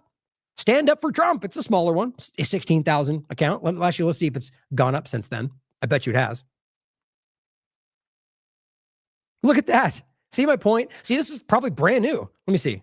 Or maybe, look, September 2025. Okay. This random account called Stand Up for Trump. All they do is it's a feedback loop. Whatever they want you to, Trump's doing this and he's doing that. 90% of it's probably false, like this. My point was, this account, look at this. It's already got, I bet you it's way more than that now too. 248,000 when I started. Now it's at 337,000. This guy has 16,000 followers when he starts. Now he's got 17.5. That's an hour ago, 2 hours ago. Think about how ridiculous that is. 17,000 and he gets 337,000 views. We have 77,000. We maybe get 2,000 on a post, if that.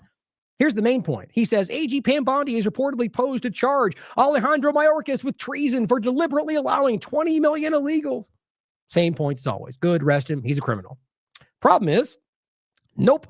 Here's Grok. The claim that the Attorney General Pam Bondi is poised to charge him is a fake news story. It's not true. It's a persistent, unsubstantiated rumor that has been circulating since May. And guess who likes to do that more than anybody? People like Mila Loves Joy, this girl who screams everything they hear about Trump without checking anything. Stand Up for Trump. Sebastian Gorka, right? Commentary Tom Horman. Gorka's got, that's the wrong one. I'm sorry. To correct the record, that's a small account using his name.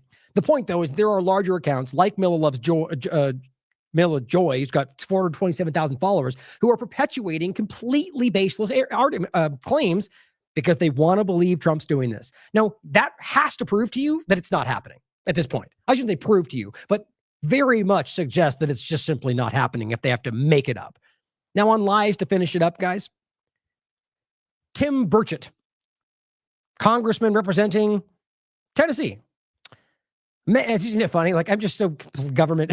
It's just, people, I find it's not like I just don't. I used to try to get involved with the government, like understanding. Lately, I've been considering it locally, just like locally for like right around, which I do think is important. My point is just Tennessee, and I'm like, who's that? These people are so, I see them all as the same, and maybe I'm wrong. Anyway, he says, ma'am, Donald Trump has stopped first of all, Nancy simply says, why is he seemingly so determined to start a war? Trump. Because he is talking about Nigeria. And she goes, man, Donald Trump has stopped 8 wars in 6 months. Muslims in Nigeria have killed thousands of Christians. Men, women, and even children have been slaughtered. So what's the first point? Because he stopped 8 wars in 6 months, even though it's not true, it's okay if he starts another one? But then but it's good to start another one because bad things happened. Aren't we the ones going, it's America first, we're not getting involved? I mean, and on top of that, the narrative of what's actually happening, we'll get into later, is not exactly what it appears to be as usual. The bottom line, as even Grok points out, no, President Trump has not definitively stopped 8 wars in his first 6 months. Bombshell! Anybody with a brain and 2 brain cells to rub together can recognize that's not true. And it says, this is a recurring claim from Trump and his administration, which has evolved from 6 wars in 6 months in August to 8 wars in 8 months. It's pathetic. The White House lists 8 specific conflicts as ended via U.S. broker deals. Hey, guess what? Did you know that the Israel-Hamas war is over? According to them, we ended it. It's over. Even though it's not. How about Israel and Iran? Even though there was never really a war per se, they say they ended it. Because what? Because this is where we're going. Now, most of them, to be clear, are things that he brokered in regard to some agreement that never, in some cases, weren't necessarily a war. In other cases, are by no means over. But it's just a narrative game. If you know that they're listing Israel as one of them, or Ukraine, by the way, then you know they're lying to you guys. It's just an effort to make you, but who knows if he knows that or not? Or he's just supporting Trump because he's a Republican. Who knows? We're in a very bad way in this country, guys. Here's Donald Trump. Grocery prices are up. Trump, no, you're wrong. No, he's wrong. Just hit an all-time high. We're doing really well. Can I ask you, Mr. President, on that point, though? Yeah. He's talking about the stock market, and she'll say that. But I'm glad she says this, even though I don't trust her or any media for that matter. The stock market does not represent it represents the 1%. The idea that most Americans even care about the stock market or even remotely have 401ks, it's not true. You could look it up for yourself. Most Americans these days are on the lower side of the income scale. There is basically no middle class. And then the people that are buffering either side of it are a small percentage. Then you got the 0.01% and everybody else. That's not my opinion. Look it up.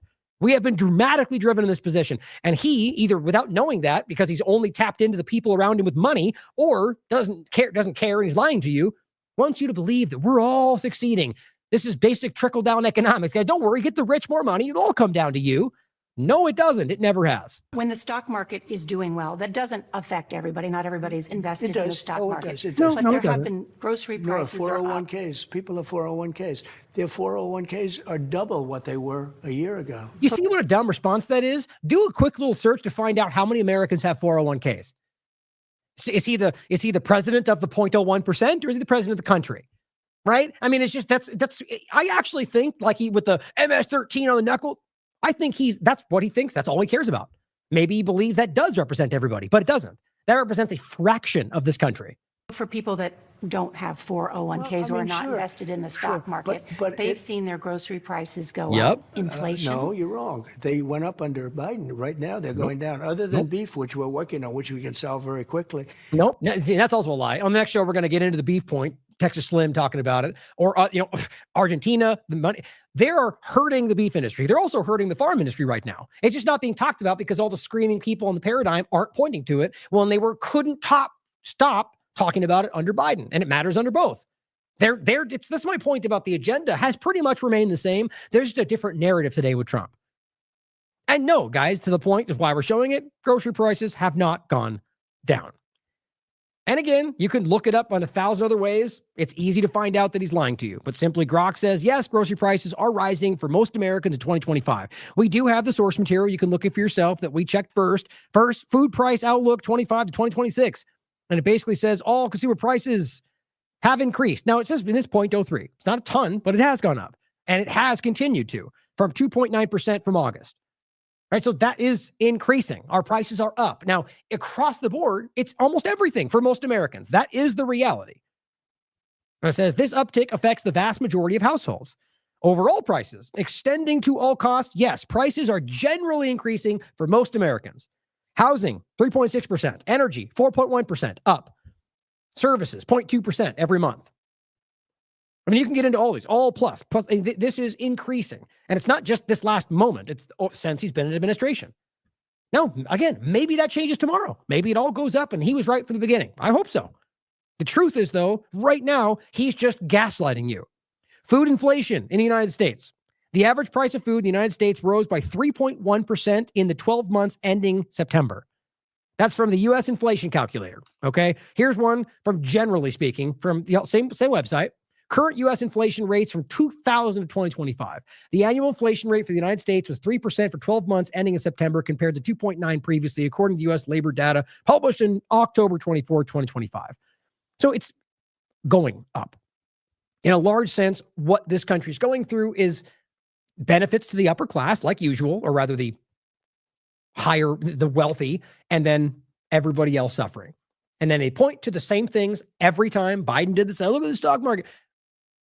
As if that means anything to people who are struggling, or most Americans for that matter. But the truth is about all of this today, guys, I mean, how much more can we take? How many more lies and just blatant misrepresentation, right? Faking events to literally entrap Americans because they have the wrong identity according to a foreign power. Spying on Americans using foreign tech. I mean, even just decouple the Israel part from the conversation. This is your government doing this to you. Every single day, it's right in front of you. Same things under Biden. Guys, if we can, I mean, look, here's what's crazy about this. I've been doing this a long time so far. Well, hopefully, we have another administration and this continues and our country doesn't just completely collapse. And I'll be doing the same things then. And I'd like to think that over a long enough period of time, people can simply just look back and go, he has been consistent with his principles. He has been saying that about Biden and then Trump and then, AOC or whoever else, hopefully not, comes into power.